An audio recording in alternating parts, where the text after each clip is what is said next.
Step into Regency England, in a world of quiet longing, family duty, whispered scandal, and unexpected love. Every story offers another journey into romance.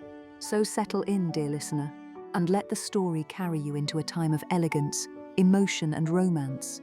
The story begins now.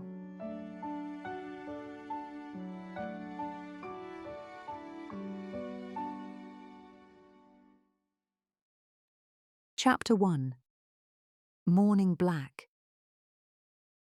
In the autumn of 1815, in a quiet corner of the Kentish Weald, where the hedgerows still held their autumn gold, an old man named Sir Reginald Mottram was carried to his grave. The morning of his funeral broke clear and cold. A thin frost silvered the lower lawn. Rooks called from the elms behind the churchyard. Miss Beatrice Linley stood at her bedroom window at Hartwell House and watched the carriages arrive, one by one, along the gravel drive. She had not slept. Not truly. Not in 11 days. Her reflection in the dark glass confirmed it.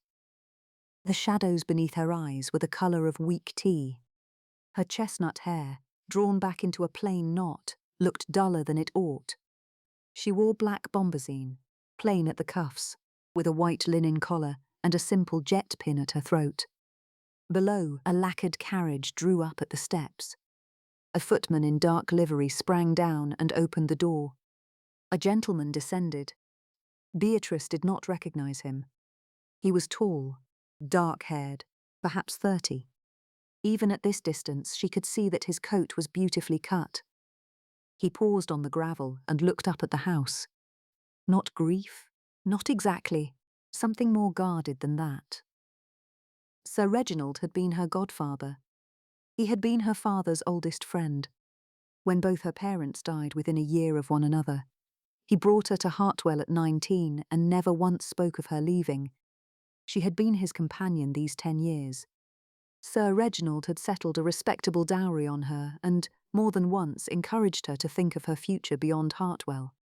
There had been offers, sensible men, respectable situations, the sort of marriages any prudent woman might have accepted with gratitude. Beatrice had refused them all. At first, because she did not wish to leave him. Later, because she found she did not wish to exchange a life in which she was useful, trusted, and entirely herself, for one in which she would be merely well-placed. She had never yet met anyone for whom the exchange seemed worth making. She told herself it was affection for Sir Reginald that kept her. It was also, though she seldom admitted it, that Hartwell was the only place she had ever been certain of her place in the world. Beatrice had made her peace with that long ago. The house was her home. The accounts were her work. Sir Reginald had been her family. She had asked for no more. She had been content. "That will be Mr. Julian, miss," said Mrs. Davies behind her. Beatrice turned. The housekeeper had entered without a sound and now held out a fresh handkerchief on a small silver tray. "The nephew, Sir Reginald's brother's boy," Mrs. Davies added. "I did not know he was coming," Beatrice said. "Mr. Pemberton wrote to him, miss, last week.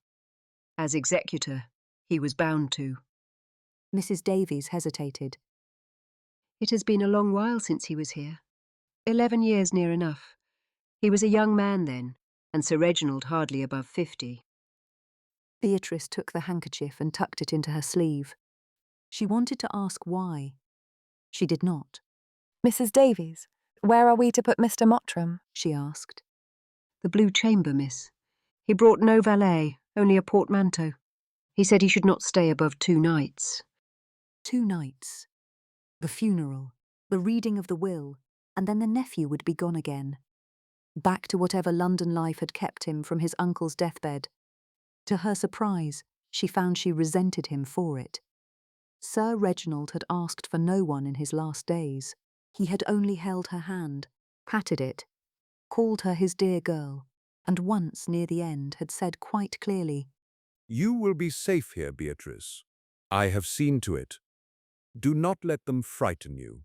She had thought he was wandering. She had not understood. When Mrs. Davies left the room, Beatrice pressed her palm against the cold glass. Her breath clouded the pane. She drew herself upright, smoothed the front of her gown, and went down to bury the man who had stood in her father's place these 10 years past. The funeral passed as such things pass. The vicar spoke of duty, of charity, of a life well used, of a master who had been generous to his tenants and faithful to his church. Beatrice stood in the front pew with Mrs. Pelham, Sir Reginald's sister, just arrived from Bath, and behind them Mr. Hatch the steward, a stout grey-haired Yorkshireman who had managed the Hartwell lands for 30 years and had wept at the churchyard gate that morning without troubling to hide it. Beatrice did not weep. She had wept herself dry in the 11 days before, wept for the man who had stood in her father's place and who had asked nothing of her in return. Across the aisle, Mr. Julian Mottram sat alone, very straight, his gloved hands folded over the brim of his hat. Once, when the vicar paused, Beatrice glanced up. Julian was looking at her. Their eyes met. For a moment, no more than 2 breaths, then he inclined his head.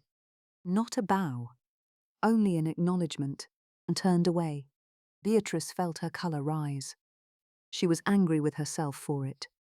She was 28, not a girl to be unsettled by a stranger's glance. And not today, not here. At the graveside, the vicar's voice carried thin across the frosted ground. Julian took a folded paper from his coat. He dropped it into the grave, atop the coffin. Beatrice saw it clearly. She stood directly opposite him. She did not know what it was. A letter, perhaps. A note. Something he had not been able to send while his uncle lived, and could not send now. It struck her more than she expected. She had assumed he was indifferent. She had wanted him to be. Indifferent men did not bring folded papers to graves. They returned to the house in 3 carriages. Mrs. Pelham arranged matters so that she rode elsewhere. Beatrice found herself in the 2nd carriage, with Mr. Hatch, the vicar's wife, and Mr. Julian Mottram. He handed her up with perfect correctness, perfect coolness. Once they were underway, he spoke. Miss Linley, I am Julian Mottram. I do not believe we have been introduced. Beatrice met his gaze. We have not, sir, though I have heard your name often enough, She said. A faint pause. I should be flattered then, were I not entirely certain what you have heard cannot have been complimentary. Mr. Hatch coughed. The vicar's wife turned to the window.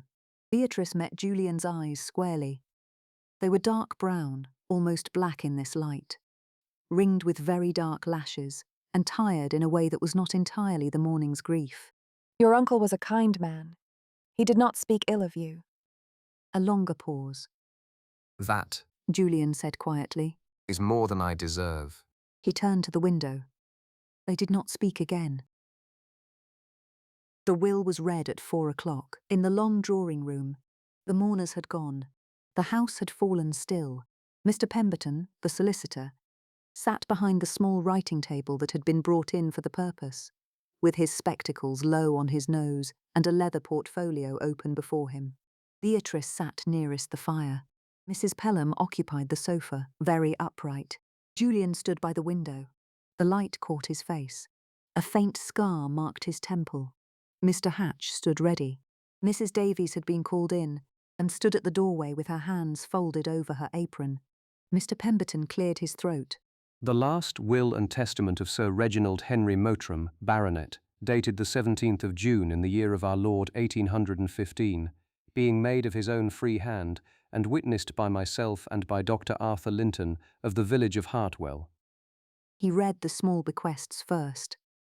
To Mrs. Davies, who had kept the house for 30 years, an annuity of £40 a year for the remainder of her life, and the small cottage at the end of the lower drive, £20 to each of the upper servants, 10 to each of the lower, a gold-headed cane to Mr. Hatch, the small portrait of Sir Reginald's mother to Mrs. Pelham. Mrs. Davies pressed her handkerchief to her mouth and did not weep aloud. Then Mr. Pemberton paused. He looked over the rim of his spectacles, first at Beatrice, then at Julian, and then at his page again. As to the residue of my estate, He read, comprising Hartwell House and its grounds, the home farm, the 3 tenanted farms of Brindley Coles and Wickham, the woodland known as the Long Spinney, all furniture, plate, livestock, and the funds remaining in my account at Hoare and Company in Fleet Street, I leave the whole, jointly and indivisibly, to my goddaughter Miss Beatrice Linley and to my nephew Mr. Julian Mottram. The room seemed to tilt. Beatrice felt it. She set both hands on the arms of her chair. Across the room, Julian went perfectly still. Mr. Pemberton continued. It is my express wish that neither of them shall sell, mortgage, lease, or take separate possession of any part of the estate without the written consent of the other. Further, it is my requirement that both shall reside at Hartwell House for the duration of the year, Miss Linley to keep the apartments she has occupied these 10 years, Mr. Mottram to take the chambers in the east wing, and that neither shall absent himself or herself from the house for more than 14 consecutive days, without the written consent of the other and of my executor. They are to have the term of 1 full year dating from the present reading, in which to come to such terms of agreement between themselves as they may judge fit. If, at the close of that year, no agreement has been signed and lodged with my solicitor, or if either party has failed to fulfil the residence required of them, the whole of the estate shall pass to my cousin once removed, Mr. Crispin Mottram of Lincoln's Inn. Mrs. Pelham gave a small, sharp sound that was not quite a laugh. There is one further condition. Mr. Pemberton said, turning the page. My sister, Mrs. Honoria Pelham, is to take up residence at Hartwell House for the duration of the year, in the capacity of companion to Miss Linley and chaperone to the household, with an allowance of £200 drawn quarterly from the estate. Her presence in the house is a condition of the inheritance. Should she decline the office or be unable to fulfil it, the executors are instructed to appoint a respectable widow of suitable age in her stead. Mrs. Pelham lifted her chin. I shall not decline. Silence followed. Mr. Pemberton lowered the page. That is the substance of it, he said. There are clauses concerning the management of the estate during the year, the apportionment of expenses, and the duties of the steward, but those may wait. Have you any questions, Miss Linley? Beatrice opened her mouth. She found that she had a great many questions, and not one of them in any order she could speak. I beg your pardon. Did you say jointly? Mr. Pemberton. Julian had risen from his chair, and the easy drawing-room manner was gone. His voice was low and quite steady. Do I understand correctly that my uncle has bound Miss Linley and myself together, in the matter of this house, for the space of a year? That is correct, sir. And that, should we fail to agree, the entirety passes to a cousin I have never met? Mr. Crispin Mottram, sir. Yes. Mr. Pemberton paused and adjusted his spectacles. Mr. Mottram wrote from Lincoln's Inn upon receiving notice of Sir Reginald's death, expressing his regret that the courts of the Michaelmas term made his attendance today impossible. He sends his condolences to the family. From the sofa, Mrs. Pelham gave a small dry sound. He sends his regrets. How very thoughtful of him. Quite so, ma'am. Julian drew a breath. He looked, for one unguarded moment, like a man who had just been struck. Then his face smoothed again into its earlier easy lines, and he turned and gave Beatrice a bow as polished as any drawing-room in London could have asked for. Miss Linley, He said. it seems we are to be neighbours. It seems Beatrice said, finding her voice at last.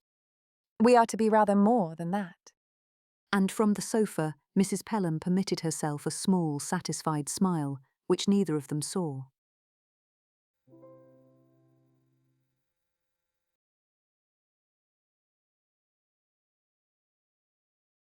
Chapter 2.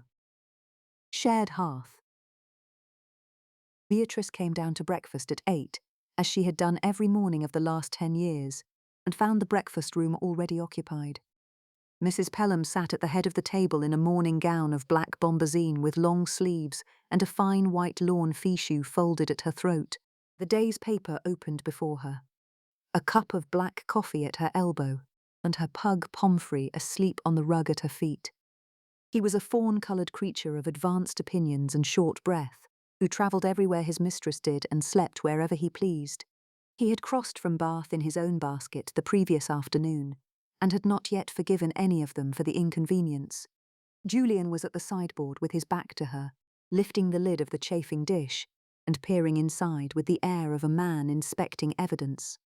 He wore a black coat that fit him very well across the shoulders, black breeches, and tall boots that had been polished to a soft shine by someone, not himself, Beatrice thought, within the last hour.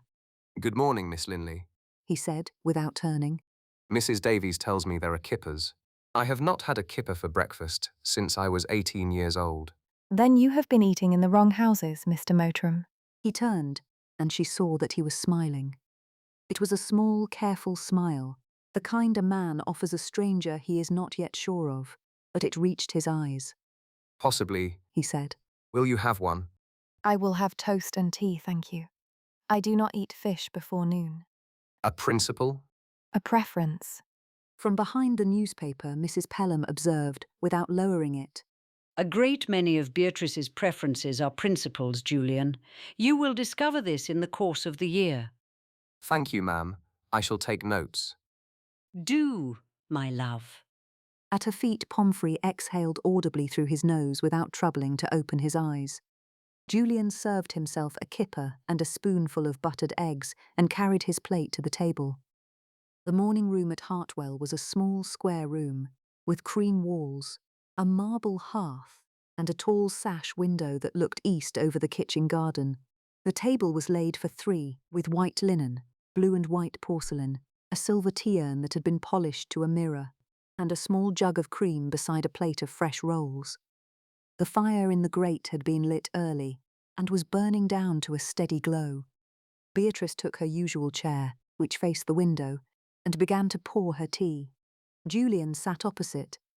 Mrs. Pelham, between them, turned a page of her paper. For perhaps a minute no one spoke. The clink of Julian's fork against the porcelain seemed very loud.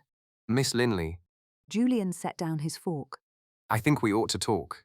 Beatrice set down her cup. I had supposed we should. It seems to me that we have been left in an awkward situation. Whatever my uncle intended by it, and I do not pretend to know, the practical fact is that we are not what either of us would have chosen for a year of close acquaintance. I have rooms in town and affairs that will not keep, and you, I imagine, have no great wish to rearrange your household around a stranger. I should like, if you will allow it, to make you a proposal. A proposal. A simple one. The estate, by Mr. Pemberton's accounting, is worth something in the region of £24,000. The Harr's account holds rather more in cash than I had anticipated. I propose to take £6,000 from the funds at Hoer's, sign over to you my interest in everything else, house, lands, farms, woodland, all of it, and remove myself from your life by the end of the week. You should have the house clear, the year would be at an end before it had begun, and you and I should be free to forget each other's existence. He spoke pleasantly, as though offering her a glass of wine. The newspaper very slowly came down. Julian, my love. Ma'am. You will do no such thing. I beg your pardon? You may beg it, my love, but you shall not have it. Reginald sat at this very table in August and told me what he had written into his will, and why. He had his reasons. He had thought about them for the better part of a year. He had been a great deal less of a fool than either of you young people are about to be at this breakfast. Mrs. Pelham. Be quiet, Beatrice, my dear. I am addressing your co-heir. She folded the paper down into her lap and turned the full force of her bright blue gaze upon Julian. At her feet, Pomfrey, sensing a change in the weather, lifted his small flat face from the rug and regarded Julian with the expression of a creature about to register a complaint. You came to this house yesterday morning in morning black, my love, and dropped a folded paper into your uncle's grave that I am quite sure you do not intend to discuss with any of us. You came because in the end you could not stay away. You will not now sit at his breakfast table the morning after his burial and undo, for £6,000, the last act he made in this world. You will give Beatrice her year, and she will give you yours. And you will both of you do your uncle and your godfather the courtesy of finding out why he asked it. After that, my loves, you may go to the devil or to London or to the four corners of the earth, just as you please, but you will give him his year first. There was a silence in the breakfast room. The fire shifted in the grate. Outside the window, somewhere very far away, a rook called. Pomfrey breathed thoughtfully through his nose. Julian set down his coffee cup, very carefully in its saucer. I had not realized, ma'am, that you had been listening so very particularly. You had not realized, my love, because I am a very accomplished chaperone. Beatrice, across the table, found that she could not quite look at either of them. She had been ready to refuse Julian on her own behalf, had in fact framed the words in her mind already, and she had not had the chance. The moment had been taken out of her hands and been settled by a small grey-haired woman in a plain black shawl who was already returning placidly to her newspaper. Julian regarded his aunt for a long moment. Then he turned back to Beatrice. Miss Linley, it seems my proposal is withdrawn. It seems so, Mr. Mottram. May I make another? You may. It seems to me, then, that if we are to share this house for a year, which apparently we are, we should set down some terms for how we shall manage, written terms, between ourselves, so that we may know what to expect of one another and not be forever guessing. She studied him a moment. He met her gaze steadily. There was, she thought, something disarming in the directness of it. He had been refused on the larger matter and was settling himself with perfect grace to the smaller. Very well, Mr. Mottram. Bring paper. From behind the newspaper, in a tone of perfect serenity, Mrs. Pelham said, An excellent notion, my loves. Do go on. I shall continue not to listen. They moved to the small writing table beneath the window. Julian fetched a sheet of foolscap, a pen, and the inkstand from the library. Beatrice mended the pen herself, for she had seen him reach for the knife and knew at once, from the way he held it, that he would ruin the nib. He noticed her noticing, and surrendered the pen with a small, wry bow that almost made her laugh. You write, Miss Linley. I shall dictate. You shall not dictate. We shall agree. Agreed. She wrote, in her clean, decisive hand, at the top of the page, Memorandum of Terms between Miss Beatrice Linley and Mr. Julian Mottram. First, the breakfast room. We shall both use it. I take breakfast at 8. You may take yours at any hour you choose. If we are both present, we are civil. What constitutes civil in your reckoning? No quarrels before 9 in the morning. That seems generous. Write it down. She wrote it down. Second, the library. I work there in the mornings on the household accounts and the letters of condolence which are still arriving. I should be obliged if you would not use the library between 10 and 1. After 1 o'clock it is yours. I should like to use it in the evenings as well. You may. We shall share it after dinner, provided that whoever sits there does not feel obliged to make conversation with the other. I read in the evenings. I should like to continue to read in the evenings. My aunt will be disappointed. She seems to me a woman who likes a sociable evening. Mrs. Pelham is not a party to this memorandum. From the head of the table, Mrs. Pelham observed mildly, Mrs. Pelham is the only reliable witness to it, however. Do go on. He smiled at that, a real smile, brief and warm, and Beatrice found she had to look down at the paper rather quickly. She wrote the clause out, neatly, and underlined the word read. They went on.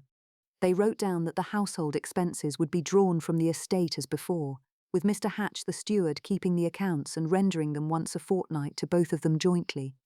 They wrote down that neither would invite a house guest without the other's knowledge. They wrote down that any letter received from Mr. Pemberton or from Mr. Crispin Mottram would be opened in the presence of the other.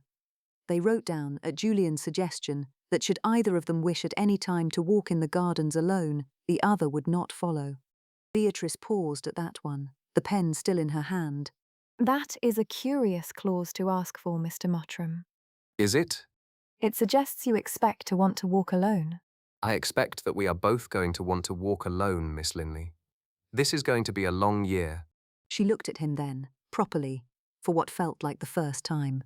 The morning light was full on his face, and she could see what she had not seen in the carriage or in the drawing room at the reading, that he was tired in a way that went deeper than a single hard journey, and that he was, in this moment, entirely sincere. She bent her head and wrote the clause down. They were on the 11th clause, and the morning light had shifted from gold to a clearer pale white, when Mrs. Pelham folded the newspaper at last, set it aside, and rose from her chair with the assistance of her cane. I shall leave you to it. I am required upstairs to consult with Wilkins about the trunks. Beatrice, my dear, do not let him persuade you of anything ridiculous before luncheon. Julian, my love, if you mean to make yourself agreeable in this house, you will begin by having those boots properly blacked. They are a disgrace. They were polished this morning, ma'am. They were polished by a man who was either drunk or sentimental.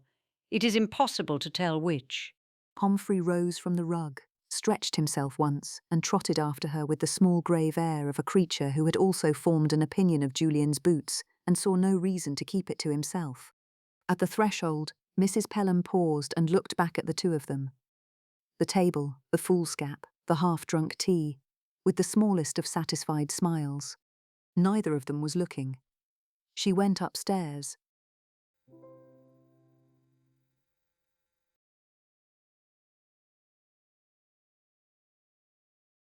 Chapter 3. Muddy Boots. By the first week of November, the rains had come, and Hartwell House had settled into the strange new shape of its winter household.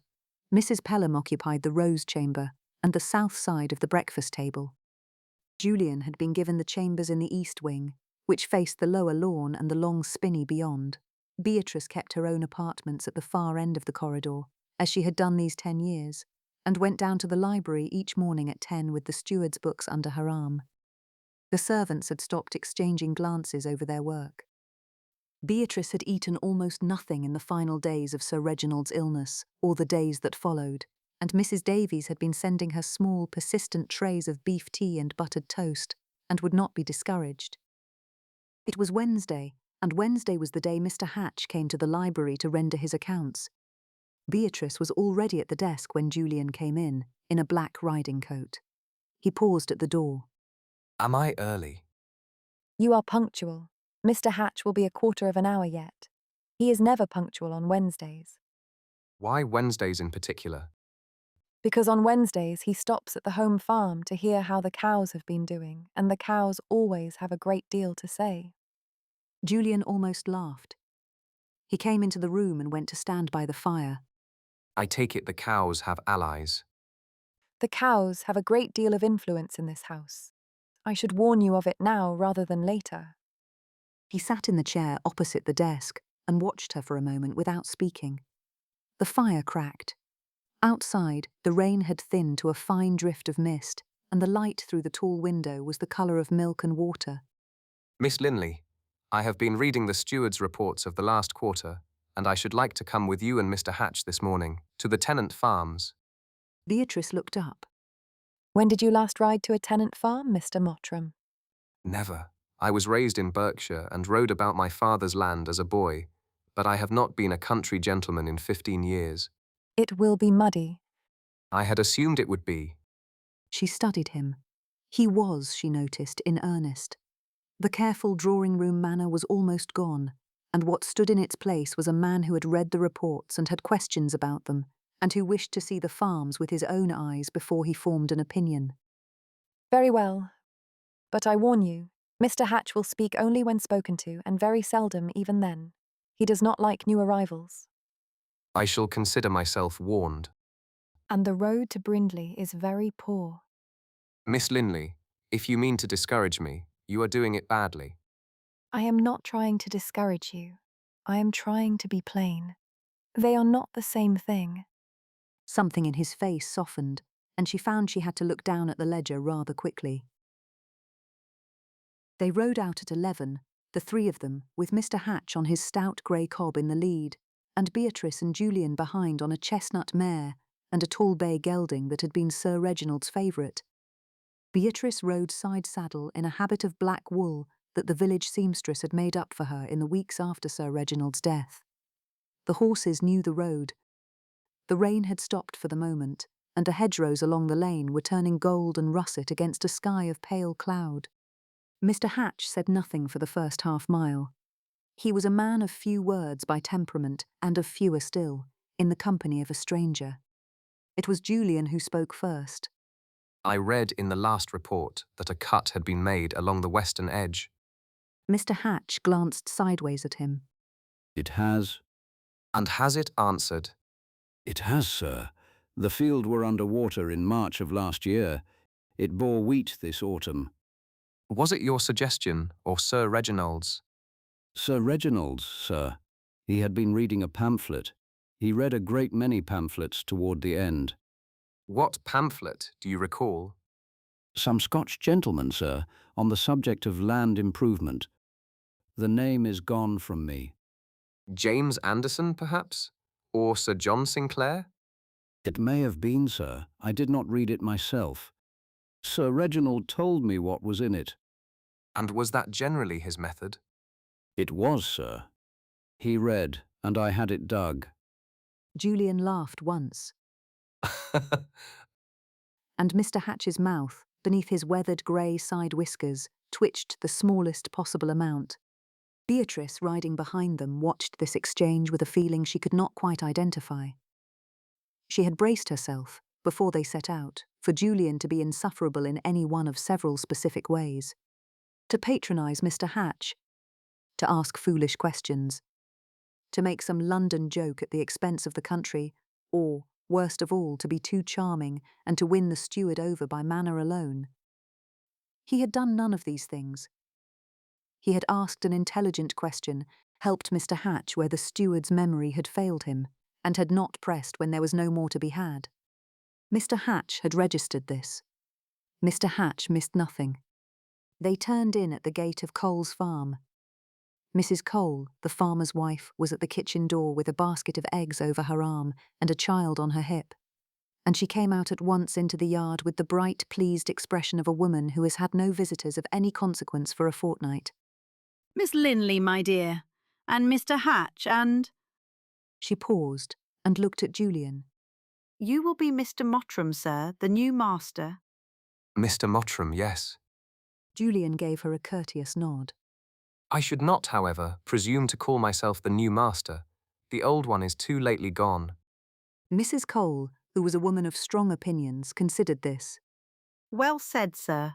Will you and your husband take a cup of tea, Miss Linley? It is no trouble. The kettle is on the hob, and I have a seed cake within. You always have a slice of the seed cake when you come.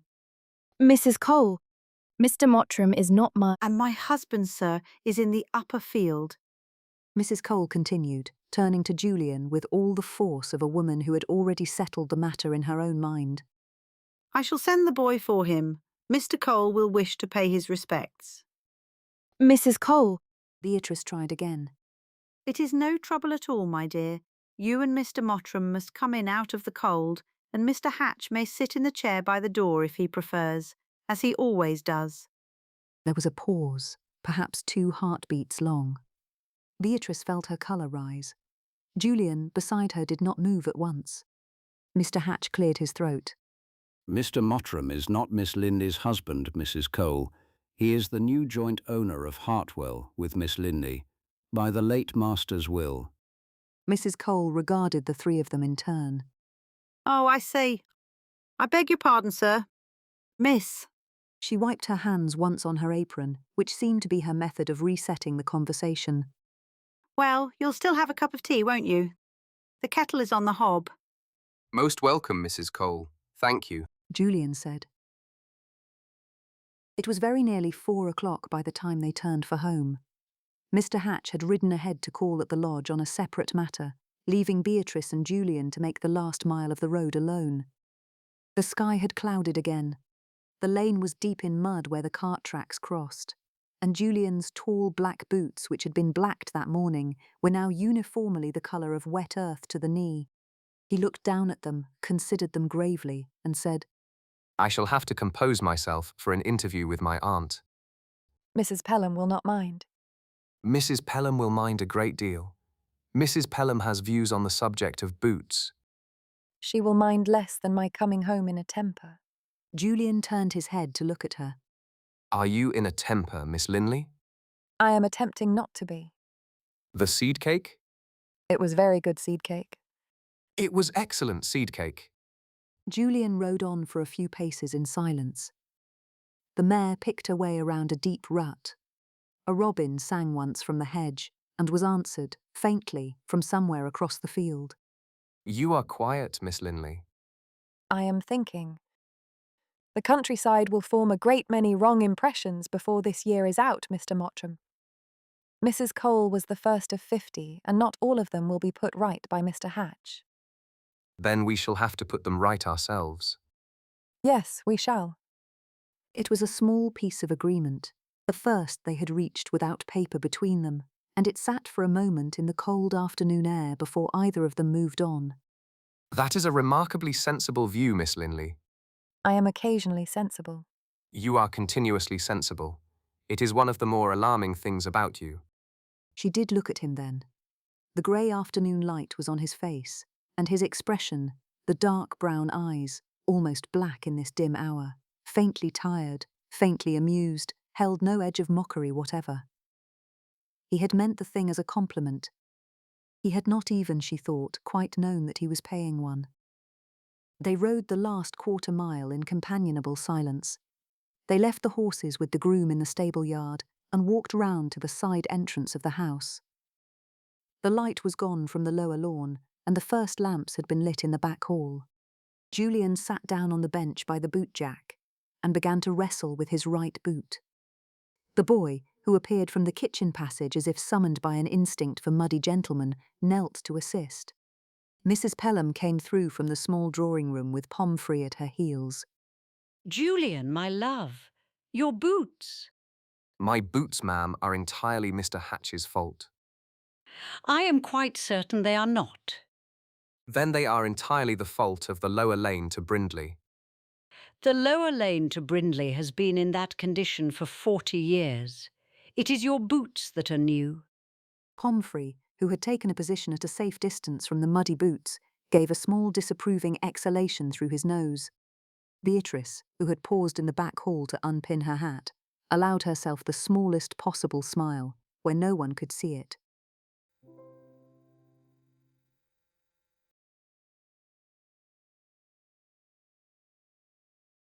Chapter 4. The Assembly. The first snow of the year came on the 18th of November, in fine dry flakes that settled along the gravel drive and on the iron gates and on the bare branches of the long spinney, and Hartwell House woke to a transformed landscape it had not been expecting for another fortnight at least. Beatrice sat at her dressing table that evening while Annie, the upper housemaid who had been borrowed for an hour, dressed her hair with more care than ornament, smoothing it back from her brow, coaxing the shorter curls at her temples into order and gathering the rest into a low knot secured with a single small jet pin that had been Beatrice's mother's. The candles on the dressing table burned steadily. The fire in the grate had been built up against the cold. Through the window, the snow that had fallen since morning lay smooth and pale across the kitchen garden, blue in the dusk. The gown laid across the bed was of black bombazine, a touch finer than the everyday morning gowns she had been wearing for 5 weeks, with a modest white linen collar and white linen cuffs and no other ornament. Mrs. Pelham had seen to it in late October, after quietly observing that Beatrice would be expected at the village assembly in November and would need something better than her morning blacks to wear to it. Beatrice had not been certain she would attend. She had said so, quietly, on 3 separate occasions in the last fortnight. Mrs. Pelham had not argued. She had simply continued making arrangements as though the matter were settled, and now, with Annie pinning the last of the chestnut hair into place, the matter was indeed settled, because the carriage had been ordered, and Mrs. Pelham was already in the small drawing-room, in her own black silk, and there was nothing left to do but go. Beatrice looked at her reflection in the small oval mirror. The shadows under her eyes were lighter than they had been 5 weeks ago. The black bombazine caught the candlelight in the dull, light-absorbing way black bombazine was supposed to, and the small jet pin glinted faintly in her hair. She was not, she thought, beautiful tonight. She was not meant to be. She was meant to be a young woman in mourning making a quiet first appearance at the village's winter assembly, and she would conduct herself accordingly. A knock came at the door. Beatrice, my dear. Mrs. Pelham's voice from the corridor. May I come in? Please. Mrs. Pelham came in with Pomfrey at her heels. She wore a gown of black silk with long sleeves and a fine white lawn fichu folded at her throat, a black velvet ribbon at her neck with a small jet brooch, and her plain black shawl across her shoulders. She brought no jewels, no ribbons, no anxious little improvements. She only stood for a moment in the candlelight, looked Beatrice over, and smiled as if nothing more were required. You look very well, my dear. Quiet, becoming, and perfectly appropriate. Thank you, Mrs. Pelham. Julian is downstairs. He is, as men generally are at the prospect of a country assembly, suffering quietly. We shall put him out of his misery in 5 minutes. Pomfrey will stay with Walter, who has been deputed to mind him in my absence and who takes the duty more seriously than is strictly required. Yes, ma'am. Mrs. Pelham rested her hand briefly on Beatrice's shoulder. You will not be expected to dance, my dear. You may be expected to be looked at, but not to dance. We shall sit together and observe the proceedings and accept negus from the magistrate. That is all that is required of us. Yes.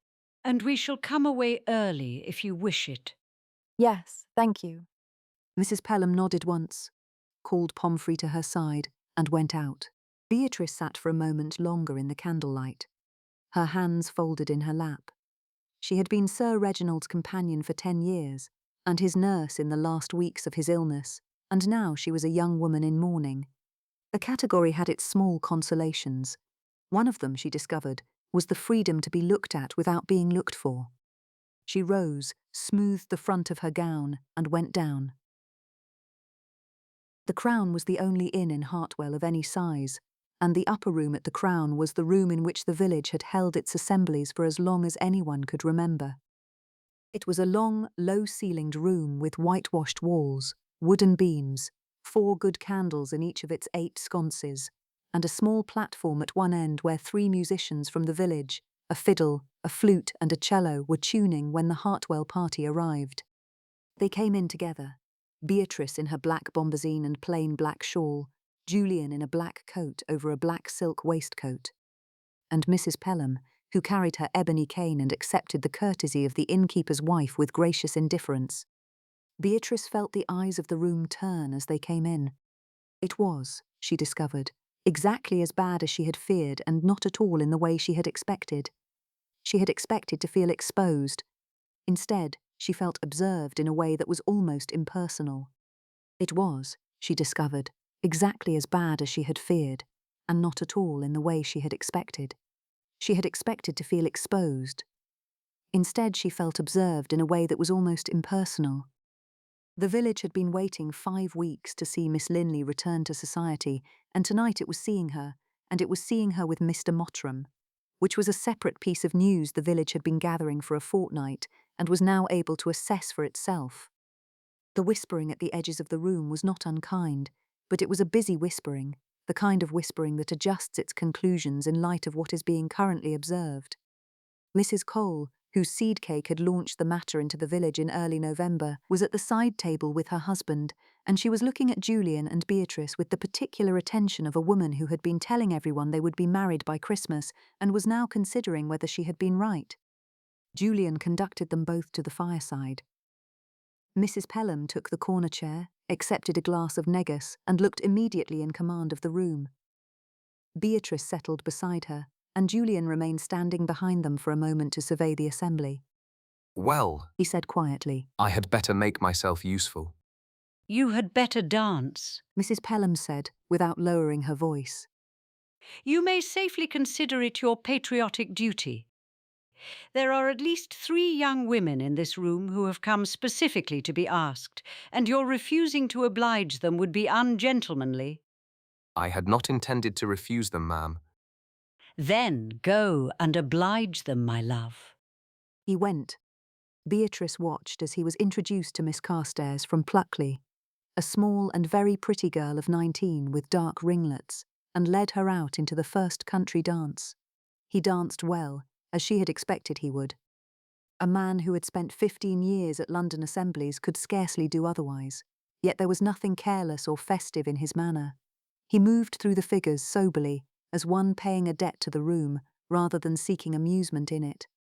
He gave Miss Carstairs his entire attention while they danced, complimented her at the end of it, with the practiced grace of a man who had complimented a great many girls, led her back to her mother, and went immediately to ask the curate's daughter, who was a year younger, rather plainer, and scarlet at the prospect of being asked.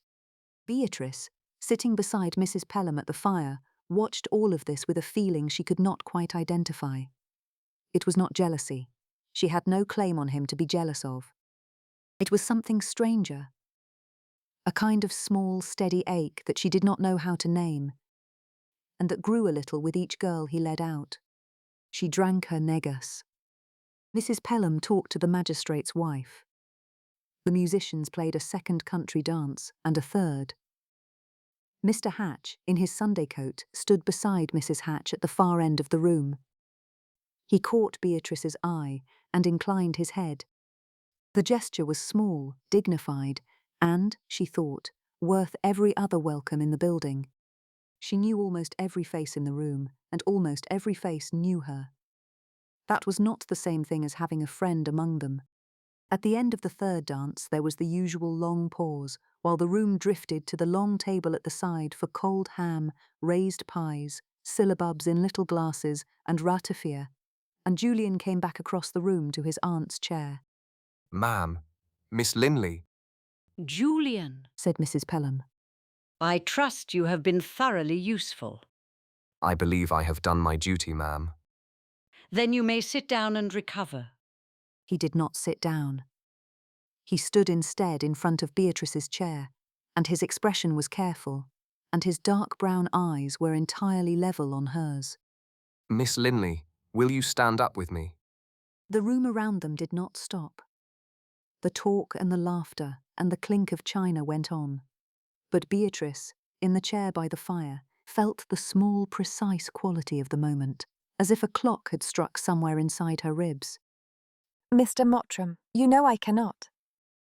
I do. Then why ask? Because I should like the room to know that I asked, and I should like you to know it, that is all. She looked at him for a long moment. Beside her, Mrs. Pelham had gone very still. Thank you, Mr. Mottram, she said, and her voice was steadier than she had expected. I cannot stand up with you tonight, but I should be honoured to do so when I may. Then I shall ask you again. Please do. He bowed, very slightly, and went away to fetch his aunt a glass of lemonade. Beatrice sat for a moment with her hands folded in her lap, her face composed, and the small, steady ache inside her larger than it had been before. She did not look across the room at Julian Mottram once for the rest of the evening. She did not need to. The room had heard him ask. So had she. It was past 10 when the carriage was called, earlier than was strictly fashionable but precisely as late as Mrs. Pelham had judged correct for a household in mourning. The snow had begun to fall again, in small soft flakes that caught the lantern light at the inn door. Mrs. Pelham, who had drunk 2 glasses of negus and was in excellent humour, was helped up into the carriage first. Julian handed Beatrice up next, then climbed in after her and drew the door closed. The horses moved off into the dark. For a long while, no one spoke. The lantern at the carriage corner cast a small swaying patch of warm light across the seats, and beyond the window, the snow fell white and soundless across the lane. Well, Mrs. Pelham said at last. that was satisfactory. Very satisfactory, ma'am. The Carstairs girl is a goose, Julian, and I will not have her coming to the house under any pretext whatever. I had no intention of inviting her to the house, ma'am. Good. I am going to sleep. Do not wake me until we are home. She closed her eyes and tilted her head against the cushion and was, in some surprisingly short space of time, asleep. Beatrice sat very still on the opposite seat and watched the snow falling past the window. Julian, beside his sleeping aunt, watched her watching it. The lantern light was on her face. A few short curls had escaped at Beatrice's temples, softened by the heat of the assembly room and the long carriage ride home. The small jet ornament still glinted at the back of her hair, as neat and sombre as when Annie had placed it there. Her black shawl had slipped a little from one shoulder, revealing the severe black bombazine beneath, white only at the collar and cuffs. What little light there was in the carriage caught on those small pale edges and held close about her. She had not expected to be looked at tonight, he knew. She had been wrong about that. The room had looked at her first because she was Miss Linley, newly in mourning and newly altered in consequence, but it had gone on looking because she was beautiful. He had seen more than one gentleman glance toward the chair by the fire between dances, and more than one mother notice where her son's eyes had gone. Beatrice had sat through it all with her hands folded in her lap, her face composed, and her dignity unbroken. And Julian, in the middle of dancing with the curate's daughter, had found himself thinking that he had never seen a woman more quietly beautiful in his life. He did not think she had any idea. Miss Linley, He said quietly, after a long while. may I say something, while my aunt is not listening, that I should not say if she were? You may. You looked very beautiful tonight. She turned her head to look at him. The lantern light was on his face. He had not said it lightly, and he did not look away from her. Thank you, Mr. Mottram. I have no expectation that you should reply to it. I only wanted you to know that I had thought it. I have. She stopped. The words she had been preparing to say were not the right words. I have never been told that. Julian did not reply. The carriage went on through the snow. Mrs. Pelham slept. The lantern swung. After a moment, Beatrice turned her head to look out of the window, because she did not yet know what her face would say if she did not. And Julian, beside his sleeping aunt, watched her watching the snow and did not say anything else for the rest of the journey. She went up to her room and sat for a long time at the dressing table without taking the small jet pin from her hair.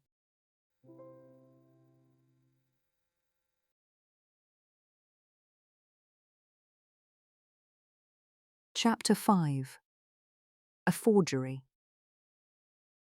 The letter came in the morning post on the 17th of December, bundled with 3 letters of condolence from distant cousins, an account from the village smith, and a printed sheet from Mr. Pemberton in London regarding the year's tithes.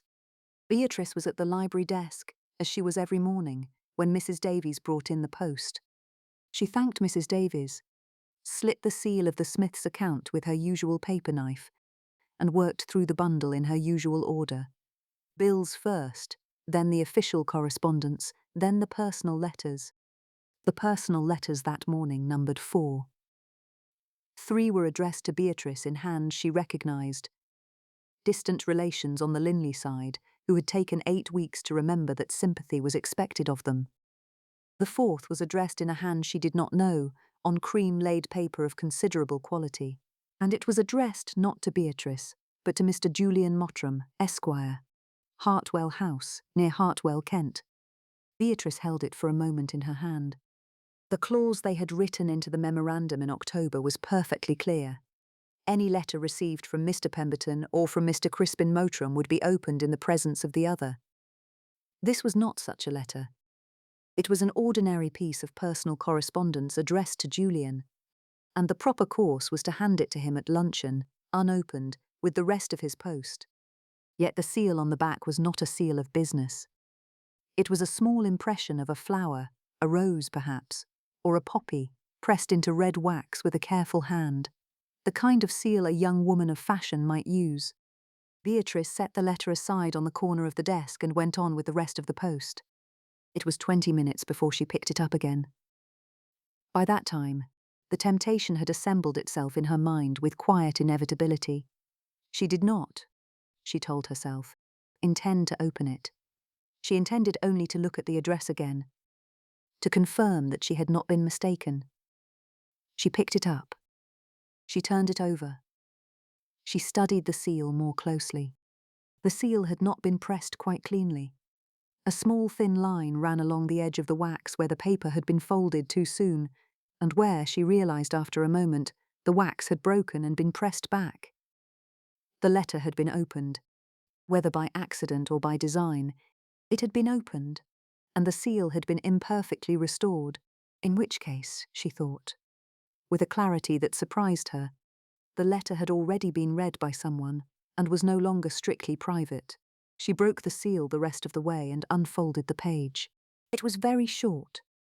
The hand was a young woman's hand, well taught, sloping forward with the small confident loops of a girl who had been to a good London school. The paper smelled, faintly, of attar of roses.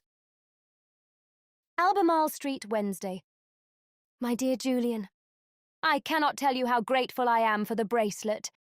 You were wrong to send it, of course, and I was wrong to accept it, but I have never been wise where you are concerned. James tells me you are still buried in Kent, among wills and relations, and I confess I had hoped you would be back in town before now. The rooms are dull without you, and I begin to think you have quite forgotten how much I dislike being neglected. Come back to us by the new year, or if you cannot, write. I am not so proud as to pretend I do not wait for it. Yours as ever, Caroline. Beatrice read the letter through twice. The second time, she read it more slowly, with her fingers flat on the desk and her breathing very even. And she found that she remembered every line of it without needing to look. She folded the page carefully along its original creases, replaced it in its envelope, and laid the envelope inside the small lap desk that had been her mother's, which she kept on a shelf above the writing table. She closed the lap desk. She turned the small brass key in its lock and put the key in the pocket of her morning gown. She returned to the steward's books. Mr. Hatch came in at 10, as he always did on Wednesdays. They went over the accounts. Beatrice's hand remained perfectly steady on the page. Her voice, when she had reason to use it, did not shake. Mr. Hatch did not look at her any more carefully than he ever did, which was in itself the small measure she required, because Mr. Hatch missed nothing. And if he had seen something in her face, he would have given her some small indication of having seen it. He gave her none. So her face, she concluded, was holding. She would think about the letter later. She would not think about it now. The kitchen at Hartwell was in the throes of Christmas. Cook stood at the long deal table with her sleeves rolled to the elbow, guiding the kitchen maid through the second mixing of the Christmas cake, while Mrs. Davies presided nearby, with the dinner list in one hand and the expression of a woman upon whom the order of the kingdom presently depended. The air was rich with citron peel, almonds, currants, brown sugar, and brandy. Beyond the cake bowl lay a goose, a brace of pheasant, a cone of loaf sugar, and bowls of lemons, cream, spice, and sugared peel waiting their turn. Beatrice came in at 3, as she had said she would, to write the dinner cards for Christmas Day. There would be 12 at table. The household, the vicar and his wife, the magistrate, the curate, and 2 elderly Mottram cousins who had written to invite themselves. Beatrice sat at the small writing desk in the corner and wrote each card in her clear, decisive hand with very small letters and considerable care. And when she had finished writing the first card, she had to set down the pen and press her hand flat to the surface of the desk for a moment before she could continue. When she looked up, one of the maids was watching her from beside the dresser. Miss Linley, I am quite well, thank you. the cards are not urgent, miss. I know. I shall finish them. She finished them. She wrote the menu on a separate sheet for Mrs. Davies's reference. She accepted, when it was offered, a small piece of candied citron from the dish, but did not eat it. Instead, she closed her fingers around it, letting the hard, sugared edge press into her palm until she had something specific and bright to think of besides the letter locked in her lap desk. She went out of the kitchen at 3:30 and passed Julian in the corridor, on his way back from a ride with Mr. Hatch. She gave him the same small civil nod she had given him every afternoon for 2 months. He returned it. Neither of them stopped. Neither of them spoke. Beatrice walked on toward the small drawing room, her hands folded loosely at her waist, and thought she had never in her life held her face so carefully. Mrs. Pelham was seated within, Pomfrey on the rug, and a black-edged handkerchief half-hemmed in her lap. She looked up when Beatrice came in, and her eyes followed Beatrice across the room to the chair opposite. For several moments, she said nothing. At last she said, What has happened, my dear? Nothing has happened, Mrs. Pelham. Beatrice, I am quite well. you are not quite well. You came from the kitchen with a face I have not seen on you since the morning of the funeral, and I should very much like to know what has put it there. Beatrice looked at her hands in her lap. She thought about the letter, and the broken seal, and the young woman's hand, and the smell of a tar of roses on the paper. She thought about the clause in the memorandum that said any letter from Mr. Pemberton or Mr. Crispin Mottram would be opened in the presence of the other, and how the letter she had opened was not from either of them, and was therefore, by the strict terms of the memorandum, none of her business. It is a private matter, Mrs. Pelham. My dear. Forgive me. I cannot speak of it. Mrs. Pelham looked at her for a long moment. Then she folded the handkerchief in her lap, set it aside, and reached across the space between them to take Beatrice's hand briefly in her own. Her hand was small, dry, and strong. Whenever you can speak of it, my dear, I shall listen. Thank you. And until you can, I shall expect you to keep your countenance.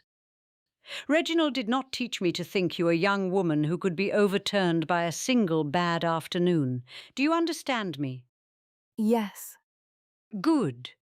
She released Beatrice's hand and picked up the handkerchief again. Pomfrey, who had noticed the small disturbance in the room without troubling to open his eyes, sighed once and went back to sleep. It was nearly 9 when Julian found her in the library. She had told herself, all afternoon, that she would not stay there in the evening. She had told herself she would take her book up to her own room, where he could not seek her out, and that the conversation she did not yet know how to begin would wait until tomorrow, or the day after, or until she had decided what to do with the letter in her lap desk. She had been in the library since 7. The book in her lap was open to the same page it had been open to for an hour and a quarter. He came in without speaking, closed the door behind him with great care, and stood for a moment with his back to it. Miss Linley, Mr. Mottram. I should like to understand what has happened. He came forward into the candlelight. His voice was not raised, but it had lost the easy civility of the breakfast room. I have spent 6 hours observing you not speak to me. I have respected the quiet, but I cannot respect it any longer without knowing what I have done. I should like, if you will permit me, to be told. She closed the book. She rose from the chair, went to the writing table, took the small brass key from the pocket of her gown, and unlocked the lap desk. She took out the letter, returned to her chair, and held it out to him without a word. He took it. He looked at the address. He looked at the broken seal. He looked at her briefly, and she could not read his face in the candlelight. He unfolded the page. She watched him read it. She watched the colour leave his face by degrees, as though it were being drawn out of him by some small, invisible mechanism. He read it once, very fast, and then a second time, very slowly. His hand, which had been steady when he took the letter, began to tremble at the edge of the page, and he set it down on the small table beside his chair to keep it still. He looked down again at the signature. Caroline Welby. I knew her once. I will not insult you by pretending otherwise, but I have not seen her in more than a year. I have not written to her. I did not send her a bracelet. I did not know she was in Albemarle Street. I have had no letter from her in more than a year, and I am not yet prepared to believe this one is from her. I see. Do you? I do not know what I see, Mr. Mottram. He looked at her then, truly looked at her, for the first time. There was something in his face she had not seen before, and something she was not, in that moment, equal to. It was not anger, it was hurt, bare and unprotected, and she found she could not meet it for long. He stood. I shall leave you to decide what you believe. Good night, Miss Linley. Mr. Mottram. Good night. He left the room. She sat for a long time in the candlelight, the letter on the small table beside her chair, and the book closed in her lap. She did not know whom to believe. Worse, she did not know which possibility frightened her more. That he was lying to her, or that he was not.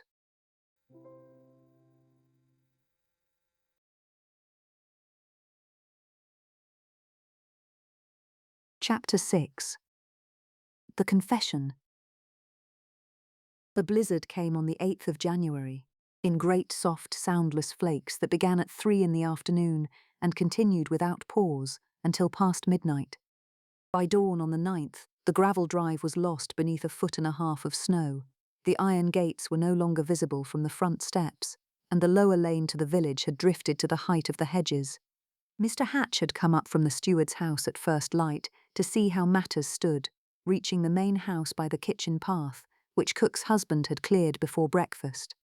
By 8:30 he had reported that the road to the village was impassable and likely to remain so for at least 3 days, and probably longer. The household received the news with the calm of an English country house that had been confined by weather many times before.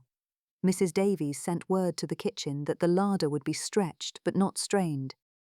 Cook produced an inventory of the smoked goose, the pickled walnuts, the preserves, and the cellar, and pronounced herself satisfied that no one would go hungry before Lady Day.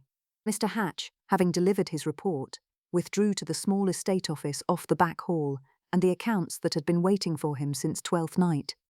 Mrs. Pelham, who had been snowbound at Hartwell more than once in her girlhood and remembered those occasions as among the more agreeable of her life, took possession of the small drawing-room with a fresh length of black-edged cambric, her work-basket, and Pomfrey. Beatrice spent the morning in the library over the household books. Julian spent it nowhere she could see. He had been avoiding her for 3 weeks now, since the night of the letter. Civil at meals, brief in the corridors, present only as required by the household's daily texture. The snow had not changed the pattern. If anything, it had made his avoidance more visible, because there was now no possibility of his riding out and being absent for half a day. They met at dinner. Cook had produced, against the limitations of the larder, a quiet and beautiful meal. A dish of pike with caper sauce, buttered parsnips and braised cabbage, and a pear tart with cream. Mrs. Pelham took her place at the head of the table and ate with appetite. Beatrice and Julian sat opposite each other and ate as much as civility required. There was conversation about the snow, about the household, about the small piece of news that had reached Mrs. Pelham by the last post before the roads closed.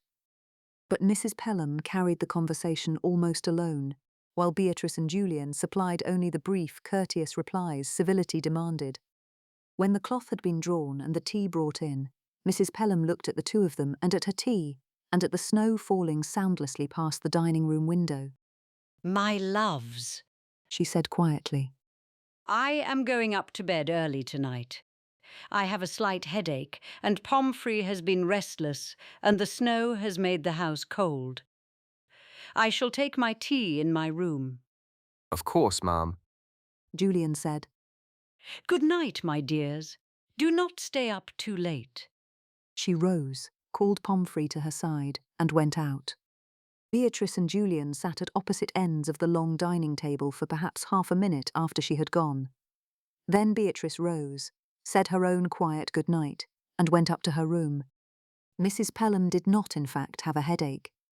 Her duties as chaperone, like everything else about her, had its own inscrutable rhythms, and she had decided several days earlier that whatever lay between Beatrice and Julian had been allowed to remain unspoken quite long enough. It was past midnight when Beatrice gave up on sleep. She had read for an hour. She had let the candle burn down. She had lain in the dark for a further 40 minutes listening to the wind under the eaves and the soft, small sounds of an old house in deep cold. She thought, finally, that she would go down to the library and find another book, something heavier, something that would give her mind no room to wander, and that she would carry it back up to bed and read until exhaustion took her. She put on her woolen wrapper and her slippers, took up the candle in its small brass holder, and went down the corridor to the family stairs. The library door was ajar. Light fell in a narrow band across the dark floorboards of the corridor outside it. Beatrice paused. She stood in the corridor for what she later recognized as the longest 15 seconds of that winter. She could turn back to her room. She could find another book in the small drawing room. She could pretend she had not seen the light. Any of these would have been sensible, but Beatrice had decided 3 weeks ago that this conversation could wait. And 3 weeks, it seemed, was all the waiting she could bear. She pushed the door the rest of the way open and went in. Julian was at the writing table by the window, a single candle burning at his elbow. A sheet of paper lay before him, half covered in his neat hand. Beside it stood an inkstand and a penknife. He had been writing. He looked up. He did not rise at once. Miss Linley, I came down for a book. I did not know you would be here. I have been here since 11. I find I cannot sleep either. She stood in the doorway with the candle still in her hand and her wrapper drawn close at the throat. He stood up. Will you sit down, Miss Linley? His voice was quieter than she had heard it in 3 weeks. I should like, if you will permit me, to tell you the truth. She did not move at once. She thought of going back to her room, of saying courteously that the hour was late and the conversation should wait until morning, but she had already let this silence stand for 3 weeks, and she found she could not carry it back upstairs with her. She closed the door behind her, set her candle beside his on the writing table, and took the chair opposite him. Yes. He sat down. He looked at the page in front of him for a moment, then folded it carefully along the centre and set it aside. I quarrelled with my uncle 11 years ago. I have never told the full story to anyone, and you may not wish to hear it. But I should like you to have it, because I should like you to know the truth of me, and because I have been a coward these past 3 weeks, and I find tonight that I cannot be one any longer. Tell me. He told her first about the woman, a London actress of some standing and considerable kindness, with whom at 21 he had imagined himself in love. He had given her money, a great deal of money, and more than he possessed. When the debt came due, it had fallen to his elder brother to settle it. He told her about his elder brother, Edmund, who had been the family's pride and the man everyone expected would inherit Hartwell, and who had paid what he could of the debt without reproach, but the remainder had to be found at once. The next morning he had ridden to Newmarket to sell his favourite hunter, a horse he had bred himself and sworn he would never part with. On the road home he had taken a fall, broken his neck, and died at 24. He told her about the funeral, and about his uncle taking him aside in the churchyard to say, very quietly, that he was a disgrace to the family, that his folly had put Edmund on that road, and that he was no longer welcome in any house of Sir Reginald's. And he told her about the 11 years that had followed. His commission in the cavalry, the long campaigns through Spain and Portugal, the day at Waterloo which he did not describe but only named. He had sold out the autumn after, and then the rented rooms at Albany, the gambling tables, the careful cultivation of a reputation as a man who took nothing seriously, because it was easier to be thought careless than to let anyone see what care had cost him. He told her all of it in a voice that was perfectly level, looking not at her but at his own folded hands on the table between them. Beatrice listened without interrupting, her hands folded tightly in her lap. The fire shifted in the grate, the candles burned, the wind under the eaves had dropped, and the house was very quiet. When he had finished, he was silent for a moment. Then he said, My uncle wrote to me in September. He had not written to me in 11 years. What did the letter say? I have not been able to speak it aloud. But you have read it. 11 times, Miss Linley, not once aloud. She looked at him across the table. His face in the candlelight was very tired and very young, stripped of all the careless polish he had brought with him on the morning of the funeral. Will you let me read it? He did not answer at once. He rose, went to the small drawer in the writing table, took out a folded paper and brought it back to her. He did not hand it to her. He set it down on the table between them. You may read it if you wish. She took it. The letter was very short. It had been written in a hand that was not quite steady. in a brown ink that had faded slightly along the upper lines. The date was the 11th of September. My dear Julian, I am dying. Pemberton has the whole of my affairs. There is no need for you to come down. I have written into my will that you shall have half of Hartwell, and that you shall have it jointly with my goddaughter Beatrice Linley, who has been the only daughter I have ever known, and to whom I have said nothing of any of this. I have not been a fair man to you, Julian. I let your brother's death stand between us as if it had been your doing, when it was not. And I have been ashamed of it for longer than you know. I have not written sooner because I have not had the courage. I have it now only because I am running out of time.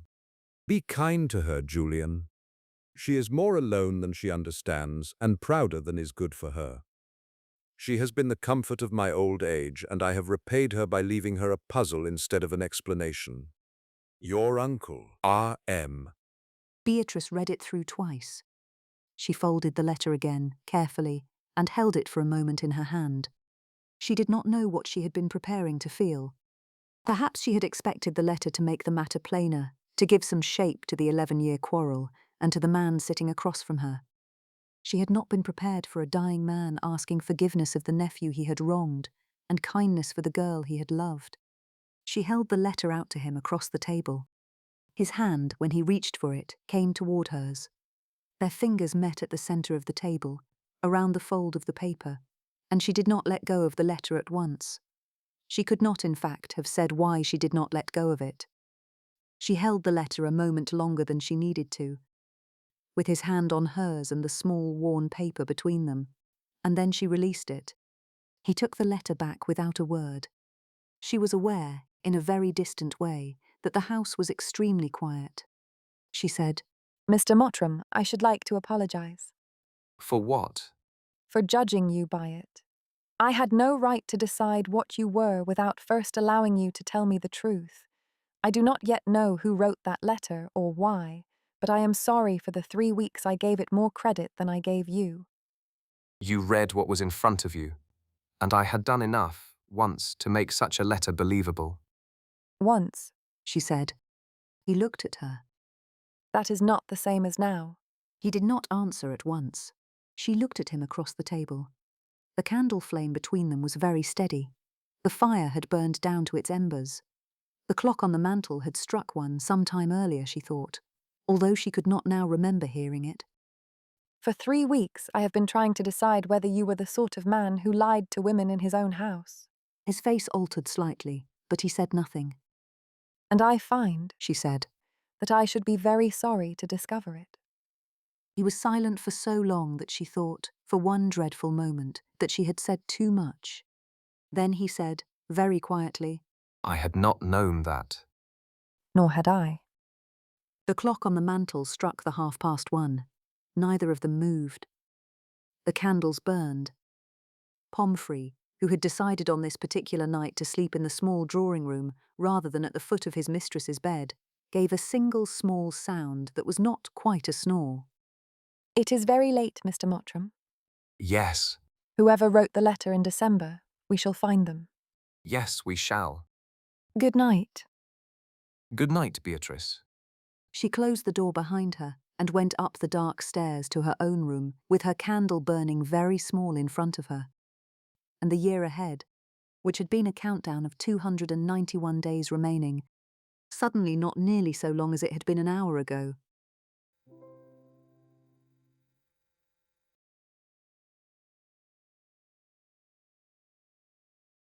Chapter 7. Snowdrops. By the 3rd week of February, the thaw had come. On the 23rd, the snow was gone from the lower lawn entirely, leaving the grass yellowed and the gravel drive dark with melt, and the lower lane to the village had been passable for several days. The light had changed. The afternoons had begun, very faintly, to lengthen. The robins in the hedges had grown bold, and the rooks behind the churchyard had returned to the elms that had stood empty all winter. Beatrice and Julian had fallen into the habit of working together in the library. The arrangement had begun, almost without remark, on the morning after the confession. Julian had come down to breakfast at his usual hour and had said, over the coffee, that if Beatrice would not object, he should very much like to look at the home farm accounts with her, because the spring planting would soon be upon them and there were decisions to be made about the lower fields that he wished to understand. Beatrice had prepared herself for several days of careful courtesy at breakfast and in the corridors. She said yes, of course, and was mildly surprised by the pleasure with which she said it. By the end of the first morning, the surprise had given way to something quieter. Julian, reading the steward's reports of the past 3 years, asked the kind of questions Mr. Hatch had long wished a Mottram would ask. Questions about drainage and rotation, about the depth of the topsoil along the home farm's eastern edge, about whether the small experiment with fodder beets in the winter of 1812 had paid for itself. Beatrice found that she had answers ready, and that supplying them gave her a particular small pleasure she had not felt in a long time. Within a week, the morning library hour had stretched into 2. Within a fortnight, it had become an institution of the household. Mrs. Pelham said nothing whatever about the new habit. She merely saw that the library fire was laid early, that fresh coffee found its way there at 11, and that no one, not even Pomfrey, interrupted them without cause. It was on a Wednesday morning in late February that Beatrice, going down the South Avenue toward the home farm with a sheet of figures for Mr. Hatch in her hand, saw the first snowdrops of the year. They had come up in a small white drift along the bank of the long spinney, beneath the bare beech trunks, where the snow had melted first. There were perhaps 200 of them, nodding in the thin, cold sun. She stopped on the path. She had seen them in this place every year for 10 years. They had marked the turn of each winter she had spent at Hartwell. Sir Reginald had walked down to see them every spring, and had once told her, when she was perhaps 22, that he liked them better than any other flower because they came before there was any promise of warmth. She stood on the path with the sheet of figures in her hand and the snowdrops at her feet, and found that she was, very quietly, weeping. She had not wept for him in some time. She had not, she thought, wept for him properly since the morning of the funeral. She had been busy, she had been distracted by the will, by Julian, by the household, by the letter, by 100 small matters that had each in turn given her something specific to think about that was not Sir Reginald himself. The snowdrops, doing what they had always done at the appointed time, had caught her without her armour. She did not hear Julian come up behind her. Beatrice. She did not turn at once. He had used her first name only rarely in the 6 weeks since the confession, and never when anyone else was near. It came now quietly, almost before he seemed to have thought better of it. She kept her face turned to the bank of snowdrops a moment longer, drew a breath and said, I am quite well. He stood at her shoulder. He did not come around in front of her. He waited. After a moment she said, He liked them better than any other flower he knew. He said it was because they came before anyone had thought to expect them. Julian was silent for a moment. I should very much like to have known him as you did. You did know him once. Not that man. She looked down at the snowdrops. No, but I think at the end he wished to be that man again. She turned her head, finally, and looked at him. He was looking at the snowdrops, not at her. The cold, thin sunlight was on the side of his face, and on the bare beeches, and on the small white drift along the bank. She said in a clear, steady voice, Mr. Mottram, will you walk with me down to the home farm? Mr. Hatch is expecting these figures by 11. I should like that. She took out her handkerchief, wiped her face once, without ceremony, and they walked on together down the South Avenue toward the farm. It was after dinner, when they were settled in the small drawing-room, that Mrs. Pelham produced the news she had been holding for 3 days. She sat by the fire with Pomfrey at her feet, working a spray of snowdrops in a small embroidery hoop. Beatrice had a book open before her. Julian, who had brought down a copy of Roderick Random and had been making slow progress through it for a fortnight, read also. They spoke when they had something to say, and were quiet otherwise. At perhaps 9:30, Mrs. Pelham set down her needle, looked at the two of them across the room, and said, I have been thinking about how I should tell you this, my loves, and I have decided that I shall simply tell you. I have had a letter from Mr. Crispin Mottram. Julian looked up from his book. When? On Friday. You have had it 3 days. I have had it 3 days, Julian, because I wished to consider it before I told you, and because I do not, as a rule, oblige Mr. Crispin Mottram by acting in haste. He writes with great courtesy. He offers his commiserations on the severity of the winter, which, it seems, has been no kinder to London than to Kent. He hopes I am well, that all is well at Hartwell, and that you are bearing the difficulties of your unusual situation with the patience he is certain has always been one of your virtues. He proposes to call on me when he is next in Kent, which he believes may be in the early spring. The room was quiet for a moment. Beatrice said, Has he ever written to you before, Mrs. Pelham? My dear, in all my life I have had 3 letters from Crispin Mottram. The first was a note of acknowledgement when I sent him a ham at Christmas in 1803. The second, 5 years later, was to ask whether I might oblige him with a small loan. The third arrived on Friday. Julian looked up. He asked you for money. He did. He did not receive it. He accepted my refusal with perfect civility and has not written to me since, until now. Beatrice and Julian looked at each other across the small drawing room. Pumphrey, on the rug, shifted in his sleep and did not wake. He is trying to discover whether the letter did what it was meant to do. Julian said finally. Mrs. Pelham had been told enough of the forged letter to understand the danger. Then you believe the December letter was Crispin's work? I believe he had reason to wish us divided. That is not proof, my love, but it is a place to begin. Beatrice said, And this letter to you? Maybe no more than courtesy, or it may be a finger laid upon the bruise to see whether it still hurts. You think he means to come? I think he means something. Crispin Mottram has not written to me in 8 years, and now sends a letter too courteous by half. Men of his temperament are seldom so civil without purpose. I do not yet know what that purpose is, but I thought you should both be told, and that we should decide between us what prudence requires. She picked up her embroidery again and returned to her flowers. It was Beatrice who spoke first.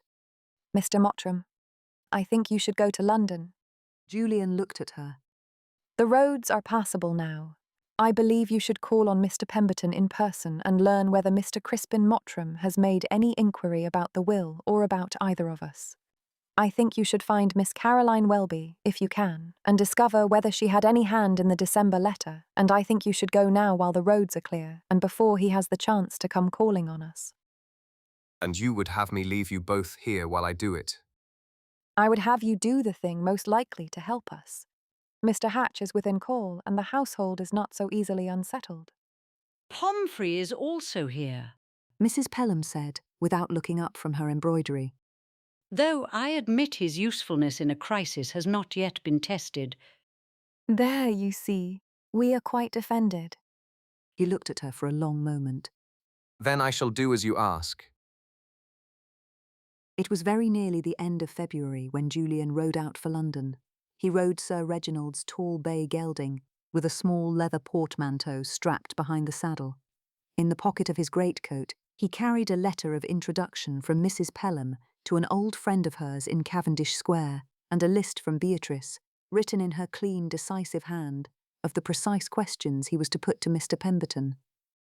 She walked with him to the stable-yard at 9:30. He wore a many-caped travelling greatcoat over his black coat, with a narrow black band still set about his hat.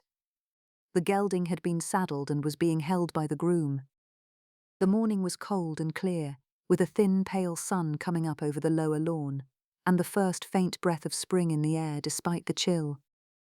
You will write? I will. Every day? Every day, Beatrice. I shall report on London like a child sent to school for the first time. She almost smiled. Come back safely, Mr. Mottram. I shall. He took her hand briefly, no more than courtesy allowed, but he did not release it at once.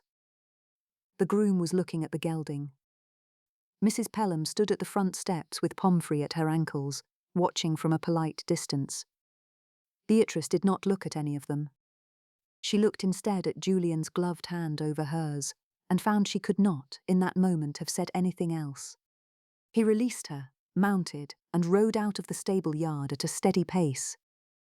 She stood watching him until he had reached the gate of the long spinney, where the snowdrops along the bank were beginning to turn brown at the edges. She did not turn back to the house at once. She stood for some little time on the gravel of the stable yard, her hands folded loosely at her waist, thinking of London, of Julian on the road, of the questions folded in his pocket. And then, quite quietly, she discovered that she was no longer thinking of the year as something to be endured. She was thinking of it as a year she did not want to be over.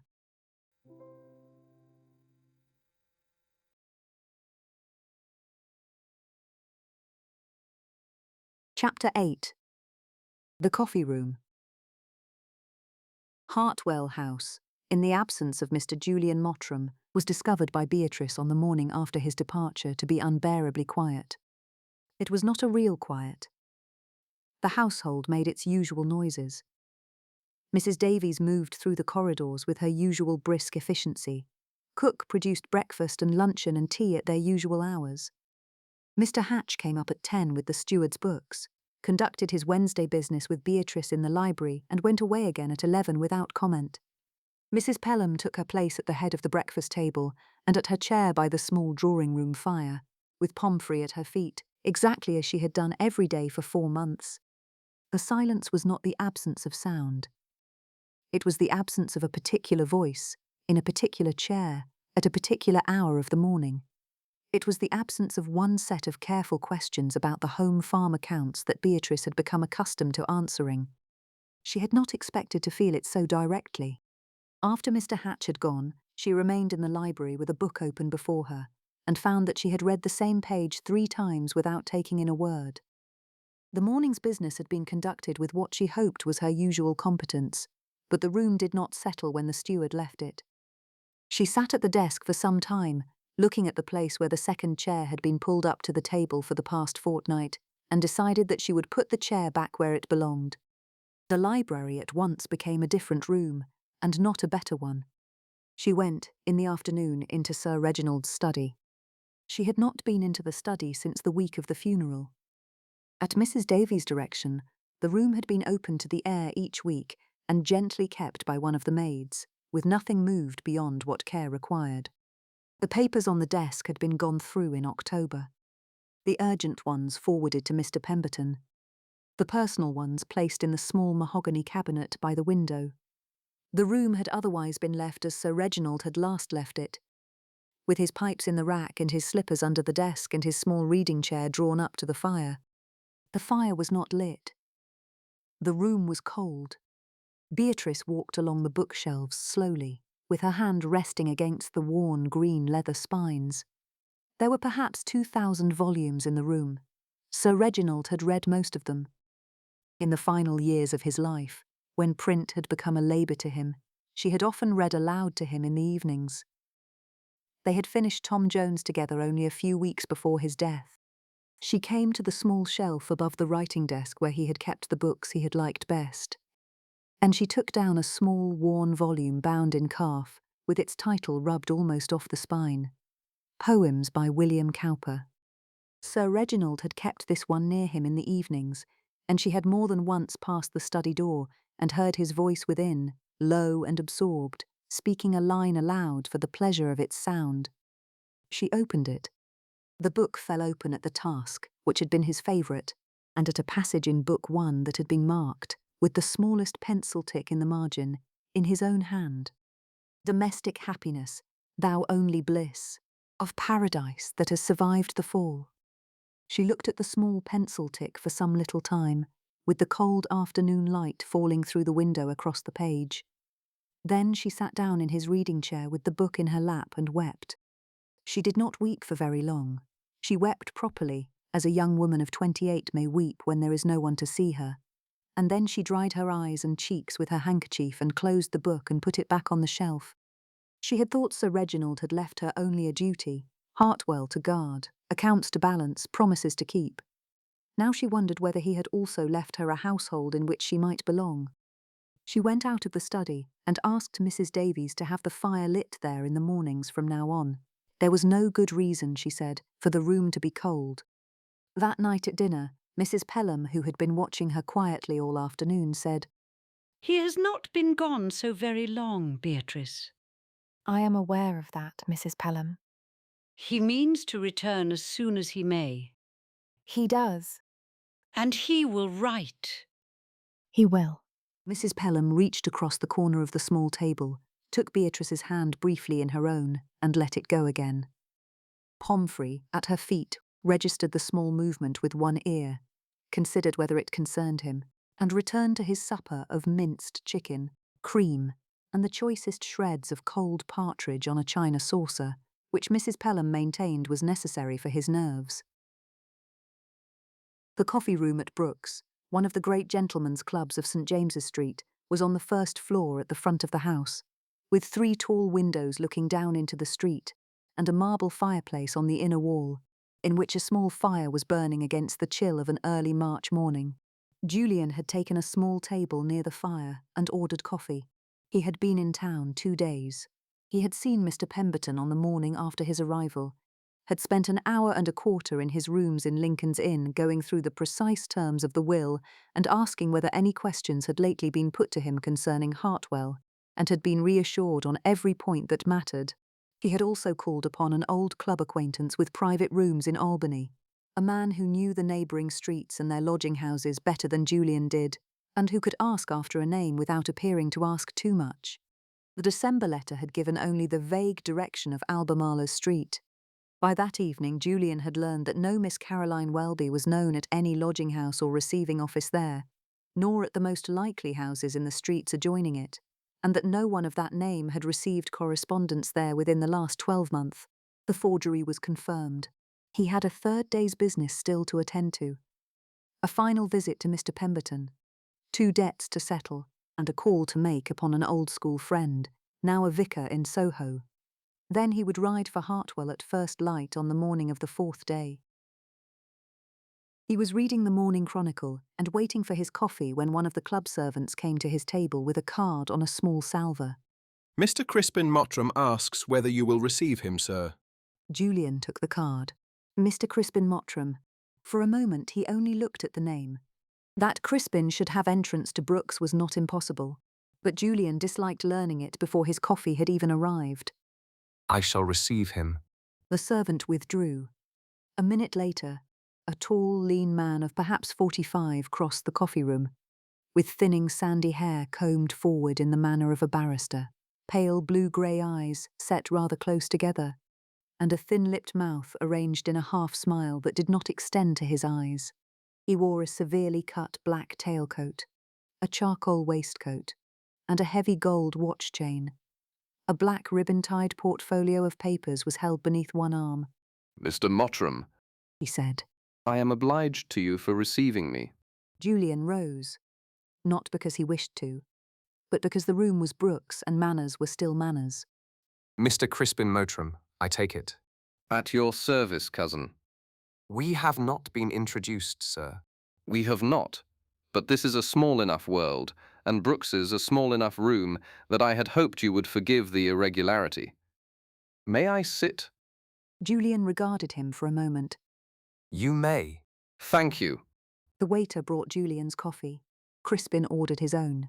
They sat across the small mahogany table from each other, while the waiter set down the cup and the saucer and the small silver creamer and went away again.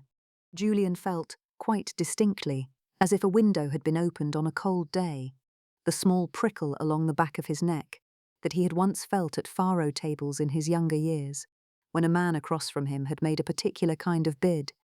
"I had hoped to make your acquaintance sooner." Crispin said. "I understood you were prevented." "Unhappily.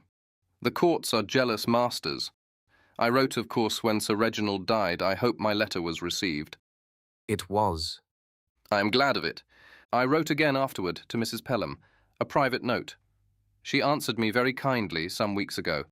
I had not seen her hand in some years. She writes a remarkable letter."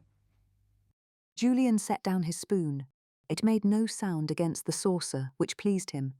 Mrs. Pelham had mentioned Crispin's letter with perfect clarity. She had not mentioned answering it. Does she? Oh, very. In what respect? Crispin's smile did not alter. Warmth without imprudence. Courtesy without concession. It is a rare gift. Indeed it is. For a moment neither of them spoke. Crispin's coffee arrived. He thanked the waiter, waited until the man had gone, and stirred in cream with the air of a gentleman performing a harmless office.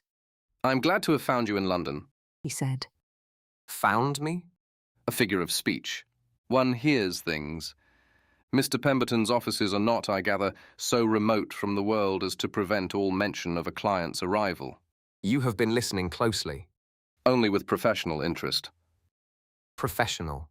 Legal curiosity, then, if you prefer it. Julian took up his cup. I do not know that I prefer it. Crispin accepted this with a slight inclination of his head. Naturally. The will is the will, and the year is the year. Sir Reginald was quite determined upon that point, I understand. You and Miss Linley are to reside at Hartwell, keep the estate between you, and discover whether two persons with different interests may be made to hold one property in common. You have considered the will carefully. I am mentioned in it. That tends to sharpen a man's attention. In the event that Miss Linley and I fail to reach an understanding. Precisely. A remote possibility, I hope. Hope is admirable, Mr. Mottram. It is not an agreement. Julian said nothing. Crispin folded his gloves on the table beside his cup. There is no virtue in leaving every question until the last week of the year. A division by mutual consent, in proper form, may be prepared before it is signed. By which you mean there is no need for the estate to remain intact? I mean that unsettled estates have a way of becoming known as such. Hartwell is not unsettled. No? Crispin smiled a little. Miss Linley may not always wish to remain tied, even in matters of property, to a gentleman she did not choose. And you are offering to relieve her of that tie? If Miss Linley were inclined to consider a division of her interest, I could make her a generous offer. For her share? For whatever interest she may lawfully dispose of when the time comes. And me? I should be glad to discuss any arrangement you found agreeable, or to put the matter through Mr. Pemberton. How practical? Entirely. Delicacy is best managed before it becomes rupture. There will be no rupture. Do you speak for Miss Linley? I speak for myself. I shall not seek to divide the estate before the year is out. I shall not encourage Miss Linley to do so. We gave my uncle our word, and we shall give him his year. After that, Hartwell will be our business, not yours. Then let us hope Miss Linley agrees. Julian stood, took up his hat, left a guinea for the coffee he had not finished, and went out of Brooks without looking back. Outside, the cold March air struck him full in the face. Crispin had not threatened him. Not directly. He had done something worse. He had spoken as though Beatrice were already separable from him, as though her loyalty might be purchased by the acre. Julian had come to London prepared to defend an inheritance. He understood now that Crispin meant to attack the bond first. It was past 4 in the afternoon when Julian rode in at the gates of Hartwell. The sun was low across the long spinney where the snowdrops were finished, and the first daffodils had begun to rise along the bank. He had ridden hard. He was tired and cold, and Hartwell, when it came into view above the long curve of the drive, no longer looked like an obligation. Beatrice met him in the hall. She had been crossing from the small drawing-room toward the library with a sheet of household figures in her hand.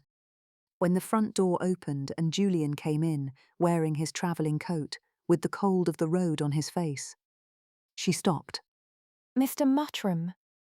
Beatrice. For a moment she could only look at him. 4 days had given her time to prepare a dozen sensible openings, and not one of them survived the sight of him in the doorway. She stood in the hall with the paper in her hand, while the scent of rain, leather, and cold air came in with him. He crossed to her and took both her hands. His gloves were cold beneath her fingers, damp at the seams from the road. She did not let go. Tell me, she said. He found me at Brooks. Not by accident, whatever he wished me to believe. He has been watching for a weakness in the will, or between us, and today he named it. What weakness? Julian looked down at their joined hands. You. She went very still. He believes you may be persuaded to part with your share. He said he could make you a generous offer. They stood for a moment with their hands joined, and the paper crumpled between them. Behind Julian, the open door let in the cold March afternoon. At the top of the stairs there was a small sound. Beatrice did not turn. A moment later came the faintest creak of a stair above, retreating. Mrs. Pelham, then, had seen enough and had chosen, with admirable delicacy, to see no more. Beatrice did not let go of Julian's hands. You have been gone 4 days, She said carefully. and I find I have not been myself in your absence. He was silent a moment. Nor have I. Then we shall have to be ourselves together, Mr. Mottram. There appears to be no help for it. None at all. She released his hands at last and turned to close the front door. For an instant, the cold March light lay across the hall. Then the door shut and the house held them again. Come into the library. I shall ring for tea. You shall tell me everything. They went together into the library. No step sounded again upon the stairs. And Mrs. Pelham, who understood the difference between propriety and interruption, did not come down for some little time.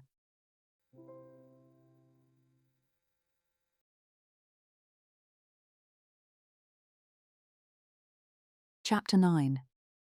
The Whispered Scandal. May at Hartwell was a different country from the Hartwell of February. The beeches had come into pale leaf, the hawthorn was white along the home farm lane, and the evenings carried the scent of cut grass from the south lawn. Beatrice was at her letters in the small drawing-room when Mrs. Davies came in to say that Mrs. Whitcomb had called. Mrs. Whitcomb was the vicar's wife, a kind, brown-haired woman of 35 who had called once or twice in the spring in a friendly way and had not been expected again so soon. I am at home, Beatrice said. Mrs. Pelham appeared to decide, at precisely that moment, that Pomfrey required air. She set down her embroidery, gathered him up, and removed herself to the garden.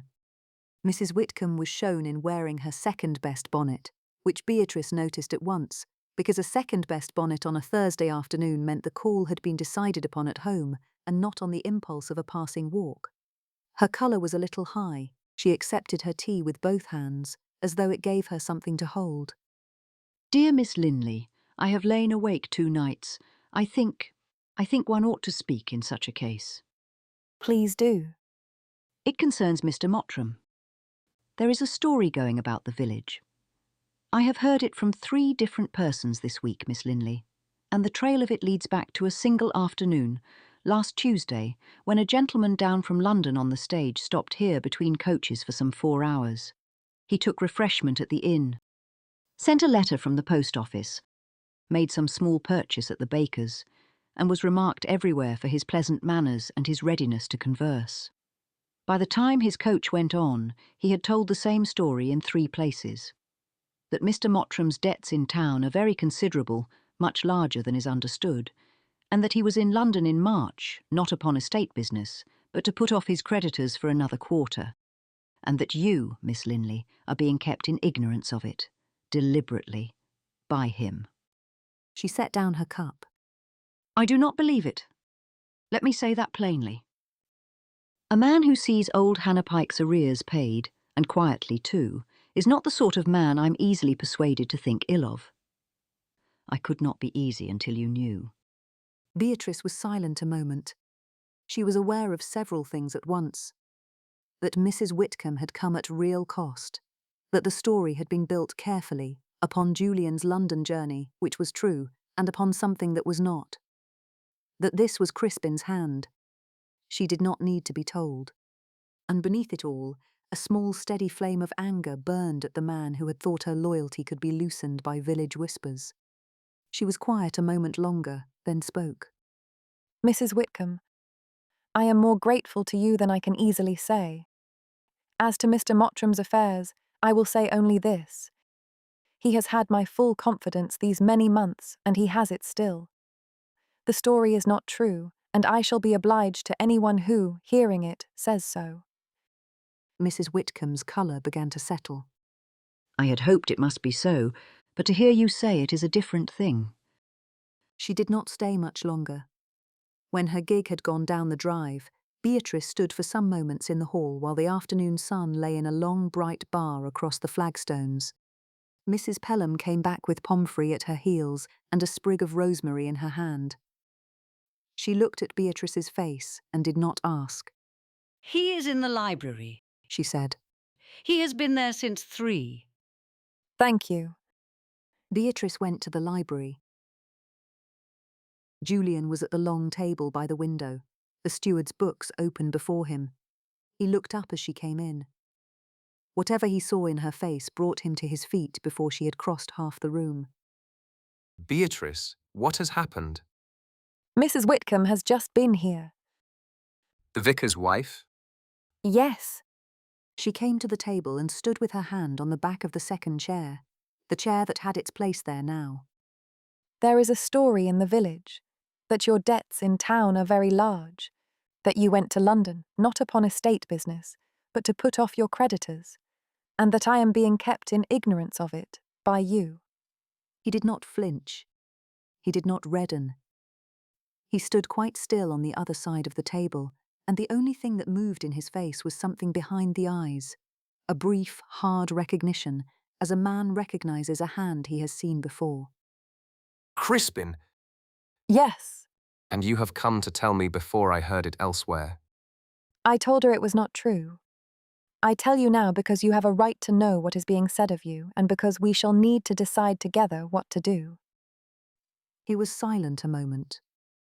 She watched him and saw what passed across his face. Not the proud man's reflex this time, but something quieter and slower to arrive. He had heard, she realized, what she had told him almost in passing. You told her it was not true before you came to me. I did. On nothing but your own knowledge of me. On that, yes. I have watched you these 5 months. With Mr. Hatch, with the cottagers, with Mrs. Pelham, with me. I know which man you are, Julian. I did not need to ask. He stood with his hand on the back of his chair.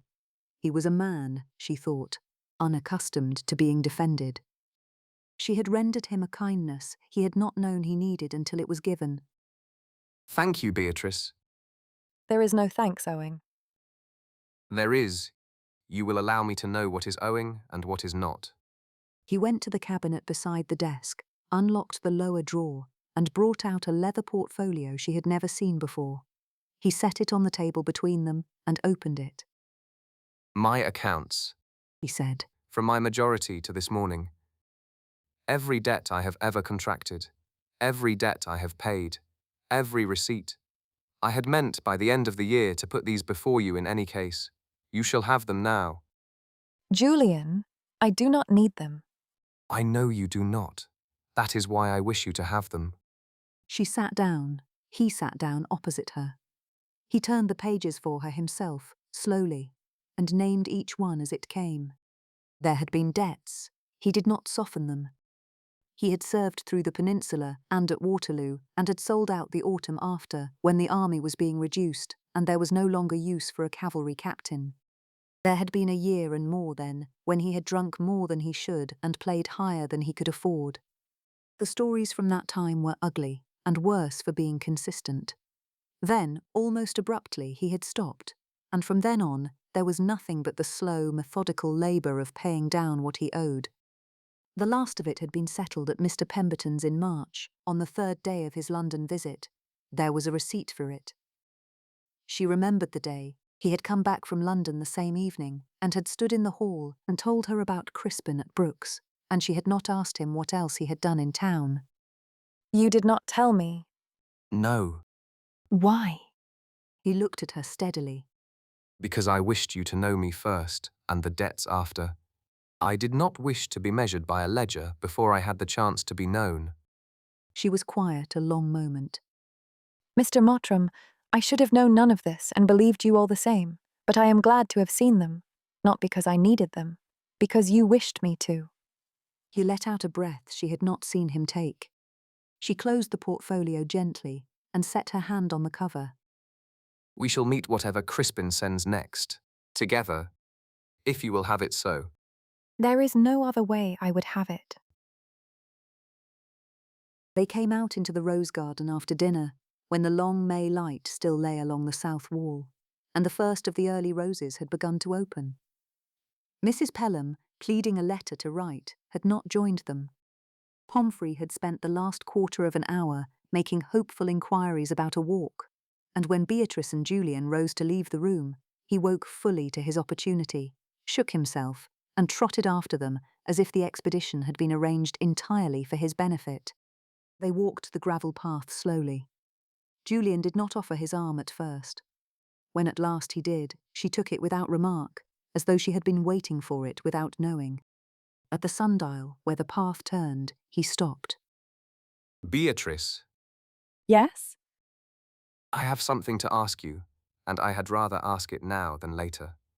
If I wait until the year is out, you may never be certain of my reasons. She looked up at him. The will gave us a year, and that year is not yet out. I have come to know, in the time we have shared, that I should wish to marry you whether there were a Hartwell to share or not. I would rather lose the house tomorrow than have you suppose, in any corner of your mind, that I asked you for the sake of the acres. She said nothing. I am asking, Beatrice, not because of the inheritance, in spite of it. The light along the south wall had gone from gold to a soft rose. Somewhere beyond the yew hedge, a thrush was singing the long evening song that thrushes sing in May. She had known since the hour in the library that afternoon that the question would come. She had thought, in the abstract, that she knew her answer. She found, standing in the rose garden with her hand under hers on his sleeve, that she did not. Not because she doubted him, but because she had this afternoon believed him about a great matter, and she did not wish her yes to come out of the warmth of that believing. She wished it to come from a quieter place. Julian. It was the first time she had called him so. He stood very still. I am not refusing you, but I have believed you about a great matter today, Julian, and I do not wish my yes to come out of the warmth of that. I should like the night if you will give it to me. Take the night. Take any number of nights you need. One will do. They walked back to the house in silence, her hand still on his arm. Pomfrey, who had reattached himself to them somewhere along the gravel walk, trotted ahead with the air of a small dignitary leading a procession, and at the door of the house barked once briskly to announce their arrival. At the door Julian stopped. Beatrice turned to look up at him once. She did not speak. There was nothing to say that had not been said, and nothing to promise that the morning would not answer better. She went in. Pomfrey, who knew his proper allegiance, had already crossed the hall in advance of her, and was arranging himself upon Mrs. Pelham's feet by the time Beatrice passed the open door of the small drawing-room. Mrs. Pelham looked up from her writing desk, and what she saw in Beatrice's face she did not remark upon. She said only, "Good night, my dear," and bent again to her letter. Good night, Mrs. Pelham. Beatrice went up the stairs slowly. The house was quieting for the night around her. A shutter being drawn somewhere in the back of the hall, the soft tread of a housemaid on the kitchen passage. The small ordinary sounds of Hartwell composing itself for sleep.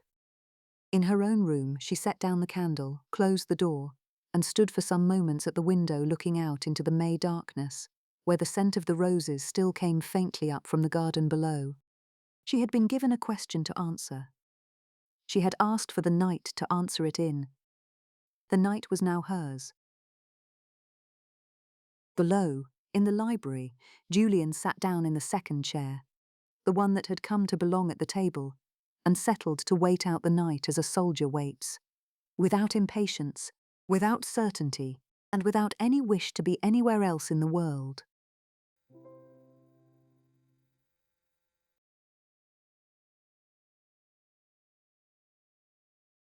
Chapter 10. The year run out. Beatrice did not sleep. She had not expected to. She had asked for the night in order to find a quieter place to answer from, and she found, when she had set down the candle and closed her bedroom door, that the quiet was already in her. It had been there perhaps for some time. She had only not allowed herself to look directly at it. She sat for some hours by the window with her shawl about her shoulders, while the May darkness lay along the gravel walk below, and the scent of the roses came up from the garden where Julian had asked her. She thought about the man she had defended that afternoon to Mrs. Whitcomb, on no evidence but her own knowledge of him. She thought about the man who had opened his account books to her, not because he had needed to, but because he had wished her to have them. She thought about the way he had stood very still in the rose garden when she had called him by his Christian name for the first time. And in the small hours, she thought about how quietly he had made a place for himself in her life, and how quietly she had allowed it. By 4 o'clock the answer was settled. By 5, it had been settled long enough that she could begin to feel something like peace. She watched the sky turn from black to the pearl grey of a May dawn, and heard a thrush begin to sing in the spinney, and thought how strange it was that the world should be so unchanged when she herself could not return to yesterday. She came down to the breakfast room a little after 8. Julian was already there, standing at the window with the look of a man who had been there since first light. He turned when she came in. For one moment he did not move. Then his face changed, so slightly that anyone else might have missed it, and he came to her without a word. He did not ask. He did not need to. She gave him her hands. Yes, Julian, yes. Of course I will. He did not speak at once. There are some things a man cannot receive quickly and do them justice, and Beatrice's yes was one of them. He only stood holding her hands, looking down at her, with the morning light coming in through the breakfast room window and lying along the side of his face. Mrs. Pelham came in a moment later, upright, composed, and carrying a china pattern book against her chest as though it were a state document. She stopped just inside the door. Beatrice and Julian were still standing by the window, hand in hand. Mrs. Pelham's eyes filled at once. Well, I see I was right to bring it down. Julian looked at the book, then at Mrs. Pelham. Mrs. Pelham, He said, with helpless affection. Wedding china. She said, with great composure. I have had it 6 months. I did not presume. I merely prepared. Pomfrey followed her in and settled himself upon Beatrice's foot. The breakfast grew cold, unnoticed by everyone but Pomfrey, who found consolation in buttered toast, ham, and a small quantity of devilled kidney, and bore the happiness of the household with admirable fortitude. The blow came late in October. It had been a strange summer and a stranger autumn. Hartwell had gone about its ordinary business with an air of suppressed celebration since the May morning of Beatrice's yes, since nothing could be formally announced, and no banns called until the year of the will had run out. The household knew. The village did not. Beatrice and Mrs. Pelham had already chosen the china, though Mrs. Pelham continued to keep the book of patterns close at hand, making small private notes in the margins about menus. The year was due to run out on the 26th of October. By the 3rd week of the month, the wedding was so near a thing that Mrs. Pelham had taken to humming over her embroidery. The special licence, which Julian had quietly procured through Mr. Pemberton in September, lay folded in the writing desk in the library. Beside it was the certified copy of the joint agreement Julian had lodged with Mr. Pemberton at the beginning of October. Julian had foreseen, even in May, that they would not wish to invite the village into their happiness before prudence allowed it. Beatrice had read both papers once, with great gravity, and then set them aside. One belonged to the law. The other, very shortly, would belong to them. Beatrice was in the library with Julian when the front bell rang. It was a little before 11 on the 20th of October. They were going through the morning's post together. They had begun, in the months of their engagement, to do many things together that they had previously done apart. Julian had just opened a letter from his cousin in Yorkshire when Mrs. Davies appeared in the doorway with a card on a salver and a face that suggested she did not approve of what was upon it. Mr. Crispin Mottram, sir, with another gentleman. Julian read the card without expression. He set it down upon the table. Show them into the drawing room. We shall come down. Mrs. Davies withdrew. Julian and Beatrice looked at each other across the table for a long moment. Neither of them looked afraid. What passed between them was closer to satisfaction. The quiet recognition of a long-expected storm, broken at last and ready to be weathered. He has come a week too early, Julian said quietly. For himself. Beatrice said. The year is not out for another 6 days. Then he shall find us in possession of every one of them. They went down. Crispin stood at the drawing-room window with his back to the door, his heavy gold watch chain catching the morning light. The London attorney, a small grey-faced man with spectacles, sat upon the sofa with a black portfolio across his knees. When Beatrice and Julian entered, Crispin turned at once, and Mr. Holloway rose. The introductions were brief. Mr. Holloway was of Lincoln's Inn. He had come, he said with the smallest of bows, to attend to a matter concerning the late Sir Reginald Mottram's estate. Sit down, gentlemen, Beatrice said. Crispin and Mr. Holloway obeyed. Beatrice did not sit. Julian stood beside her. Crispin produced his papers.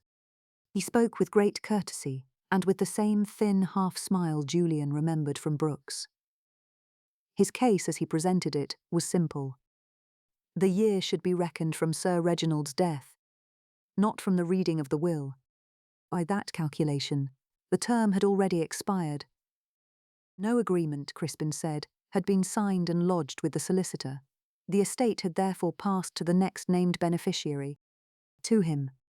Julian took the figures from Mr. Holloway's hand, looked at them for some moments, and set them down. The will was read on the 26th of October, he said. The year dates from that reading. It ends on the 26th. It is the 20th today. Mr. Holloway adjusted his spectacles. My reckoning is based upon the date of Sir Reginald's death. Then your reckoning begins from the wrong day. The will does not date the year from my uncle's death. It dates it from the day Mr. Pemberton read it to us. Crispin's smile did not alter. If he had expected the objection, he had also prepared for it. He produced a second paper. Whatever the date from which the year is reckoned, Crispin said, the will requires more than residence. It requires an agreement, signed and lodged with the solicitor, setting out the terms upon which you and Miss Linley intend to hold the estate. We are aware of the clause, Julian said. Beatrice looked at him. If no such agreement has been lodged, Precisely. then your assumption is false, Mr. Mottram. For the first time since he had entered the room, Crispin's smile faltered. There is such an agreement. It was lodged with Mr. Pemberton at the beginning of the month. Mr. Pemberton has the original. We have a certified copy in this house. Should you like to see it? I should be obliged, for the sake of form. Julian went to the library and returned a moment later with a folded paper sealed with red wax. He gave it to Mr. Holloway. The attorney broke the seal, unfolded the paper, and began to read. His expression did not change, but his second reading was slower than his first. When he had finished, he removed his spectacles and polished them carefully. It is in order, he said. Naturally, Julian said. Crispin had gone very still by the window. The morning light was full upon his face, and Beatrice, watching him, saw what passed across it. Not anger, which she had expected, but something colder and smaller. The recognition of a man who had staked a great deal upon a single throw of the dice, and had just been shown that the dice were never his. I see, he said at last. I think you do, Julian said. Crispin gathered his gloves. Mr. Holloway gathered his portfolio. There is one further matter. Crispin paused. Mr. Pemberton will be here on the 26th. He is to see the year properly concluded. Very prudent, Crispin said. And afterward, Mr. Pemberton is to see us married by special license. Crispin's smile attempted to return and failed. For a moment he looked merely astonished. Then he bowed. Mr. Holloway closed his portfolio with care.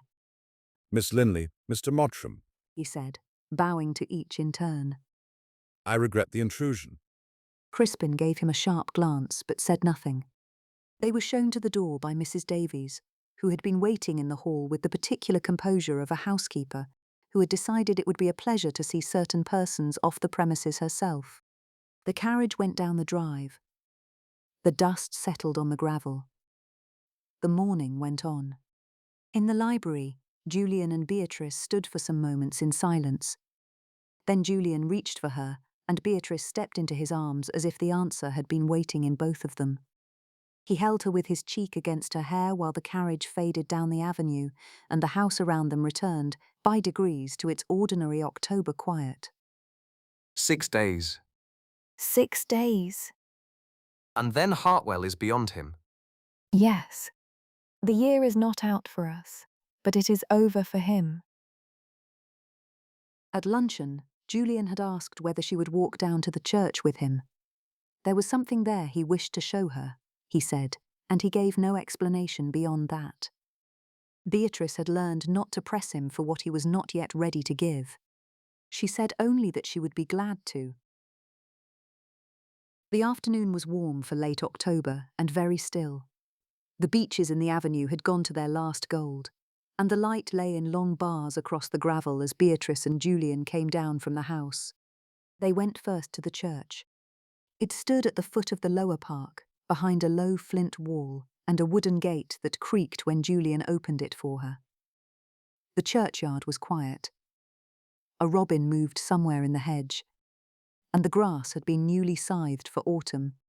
Sir Reginald's grave was in the southeast corner, beneath the yew tree he had planted as a young man. The stone was plain. Reginald Henry Mottram, Baronet, born 1748. Died 1817. Requiescat in pace. He had wanted nothing more. Beatrice had not been there often. In the early months, grief had seemed better done indoors and at her own hour. Julian, she suspected, had come more frequently than she knew. He stood now at the foot of the stone with his hat in his hand and was silent for some little time. When he spoke, he did not look at her. I left a note here. On the day of the funeral, I put it into the grave before the earth went on. I know, Beatrice said quietly. I saw you do it. After a moment, he drew from his coat a folded sheet, worn at the creases. I made a copy before I went to the church. I have kept it since. I should like you to read it, if you will. He gave it to her. She unfolded it beneath the yew, with the autumn light moving faintly through the branches above them, and read, To my uncle, on the day of his burial. I am sorry I did not come sooner. You wrote in September that there was no need, and I obeyed you, though I had not obeyed you in 11 years. I should have come. Whatever you wrote, I should have come. I did not answer because I told myself there would be time, and because your forgiveness shamed me more than your anger ever had. I have read your letter more times than I can count. I know that you forgave me before I asked, though I do not know that I shall forgive myself so easily. But I will say to you what you would not say. My brother's death was no man's doing. You bore it as well as you could, and so did I, and we bore it apart when we should have borne it together. You asked me to be kind to her. I shall be. I shall meet her with an open mind and an honest heart. Julian. Beatrice read it twice. When she had finished, she folded the paper with the same care she had once used to fold his uncle's letter, and gave it back to him. You wrote this before the funeral. I did. You had not yet seen me. No. The robin in the hedge had stopped singing. They did not stay long at the grave. There was nothing more to say there. Julian put the copied note back into his coat, and they went out through the wooden gate, across the lower lawn, and toward the spinney. At the old stone bench Beatrice sat. Julian sat beside her. He did not at once take her hand. He looked instead across the lower park toward the house, with its long grey roof against the autumn sky. And she had time to consider the quietness of him, the reserve she had once mistaken for coldness. the face she had now seen at breakfast for nearly a year. She turned to look at him. He kissed her then. He had, she understood afterwards, been waiting almost a year to do it. He kissed her without haste and without apology, one hand against her cheek, the other resting on the stone bench between them. She let him. She had been waiting almost a year, too. When Julian drew back at last, he did not let her go. The year runs out on Friday. It does. I have the license already. Pemberton sent it down a fortnight ago. I know you do. You have been very prepared. I have been very patient. She looked at him then. Julian, I have been ready since February. I only did not know I had been. He smiled then, fully.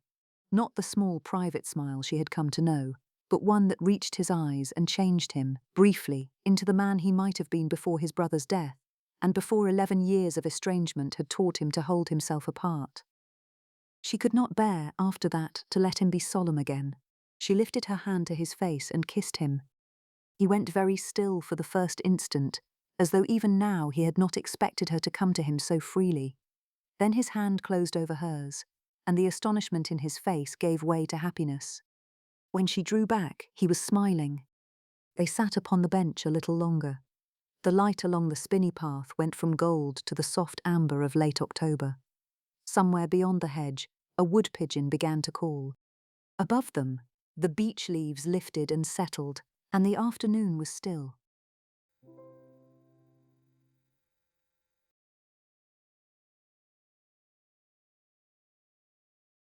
Epilogue. They were married on the first Friday in November, in the parish church at Hartwell. The bride wore a gown of pale blue silk, and in her hair a small garland of myrtle and seed pearls, arranged by Mrs. Pelham, with unsteady hands and great determination, while crying intermittently into a handkerchief embroidered for the purpose some weeks earlier. The bridegroom wore his best blue coat, and a look the vicar afterwards described to his wife as that of a man who had not, until that morning, entirely believed his good fortune. Mrs. Whitcomb sat in the third pew and was observed to weep gently throughout the service. Mr. Pemberton came down from London and gave the bride away, on the grounds that Sir Reginald had appointed him executor of her happiness, as well as of her late guardian's estate, and he meant to discharge both offices to the letter. Pomfrey, who had been bathed against his will, and wore a small ribbon of his mistress's choosing, conducted himself with creditable dignity until the wedding breakfast, at which point he discovered the cold partridge, and was lost to all further ceremony. The first year of the marriage at Hartwell was, by all accounts, a happy one. The poorer tenants' arrears, which Julian had already begun quietly to settle, were now dealt with openly, and the rents adjusted in places where Sir Reginald's last years had let them grow heavier than was just. Mr. Hatch, who had survived 2 generations of Mottram stewardship and considered himself a fair judge of these things, remarked privately to his wife that the new master was a man one could work for. The home farm was put into better order, the library was reorganised. The small drawing-room was redecorated to Mrs. Pelham's specifications, which were modest in everything except the matter of the curtains, where she held strong opinions and was indulged. Mrs. Pelham herself remained at Hartwell, on the understanding that no one had asked her to leave, and she did not propose to give them the chance. A second basket was placed in the corner of Beatrice's morning-room, which Pomfrey considered a promotion and accepted as his due. Of Crispin Mottram, little need be said. He returned to London after the morning of the 20th of October and was not heard from at Hartwell again. His scheme had cost him the better part of his savings and most of what remained of his reputation. Within 2 years he had married a widow of some property in Bath, on the assumption that the property was greater than it proved to be. The marriage settled, in time, into mutual disappointment. When news of his death reached Hartwell years later, Beatrice and Julian felt only the small, uncomplicated relief of a household from which a long shadow had at last gone. By the 5th year of the marriage, there were 2 children at Hartwell. A daughter, Margaret, who was grave and observant from the cradle, and was generally thought to take after her mother, and a son, Reginald, who was named for his great-uncle and who did not. A second daughter, Cecily, came in the 7th year, and was the household's particular delight, being the kind of child whom even Pomfrey's elderly successor, a dignified spaniel called Mr. Dudley, acquired the year after Pomfrey's peaceful death by the small drawing-room fire, at the great age of 14, was prepared to tolerate upon the rug. The children were taught to ride upon the home farm ponies. They were taken, as small as they could walk, to lay flowers upon the grave of the great-uncle who had brought their parents together, and who, in the family's private mythology, had quite deliberately done so, knowing what he was about all along. Whether this was true, Sir Reginald himself was no longer in a position to say. But the children believed it, and the household let them. Mrs. Pelham lived to see the youngest of the 3 children safely past her 7th birthday. She died in her sleep at Hartwell in her 79th year, in the bedroom that had been hers for very nearly 2 decades, with Mr. Dudley curled against her feet, and was mourned not only as Julian's aunt, but as the beloved tyrant of the household. Mr. Pemberton, who had become a frequent guest at Hartwell over the years, and a particular favourite with the children, lived to dance at Margaret's wedding, but not at Cecily's. Mrs. Whitcomb was godmother to Reginald, and remained the Mottrams' nearest friend in the village until her own quiet death in old age. Hartwell stayed in their hands. 15 years after the November of the wedding, on an afternoon in late October that was very like another such afternoon they both remembered, Beatrice and Julian walked down through the lower park to the spinney. The beeches above the bench had grown a little fuller, but the bench itself had not changed. They sat upon it. Beatrice's hair had begun to silver at the temples. Julian's face had changed less than hers, perhaps, though time had set a few lines about his eyes and softened something in the gravity of him.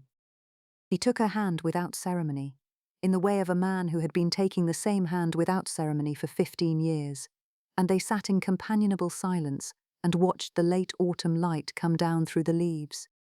The house stood behind them, full of children's voices and old loyalties, of rooms restored, letters kept, griefs forgiven, and happiness made ordinary by long use. Before them, the lower park fell away into gold and shadow. They had kept the house, they had kept their word, and in the long quiet of that October afternoon, hand in hand beneath the beeches, they knew themselves kept in return. The end. And so, Hartwell comes into the keeping of 2 hearts that chose each other, and the year run out becomes the year begun. If you enjoyed this tender Regency romance, another awaits. Listen to The Earl in the Kitchen, a full Regency romance audiobook where a handsome earl inherits a country house in chaos, and the only woman who can save it is the vicar's clever daughter. Tap the video on your screen to continue listening. I shall return soon with another romance, unless I've been spirited away by candlelight and a kettle on the boil.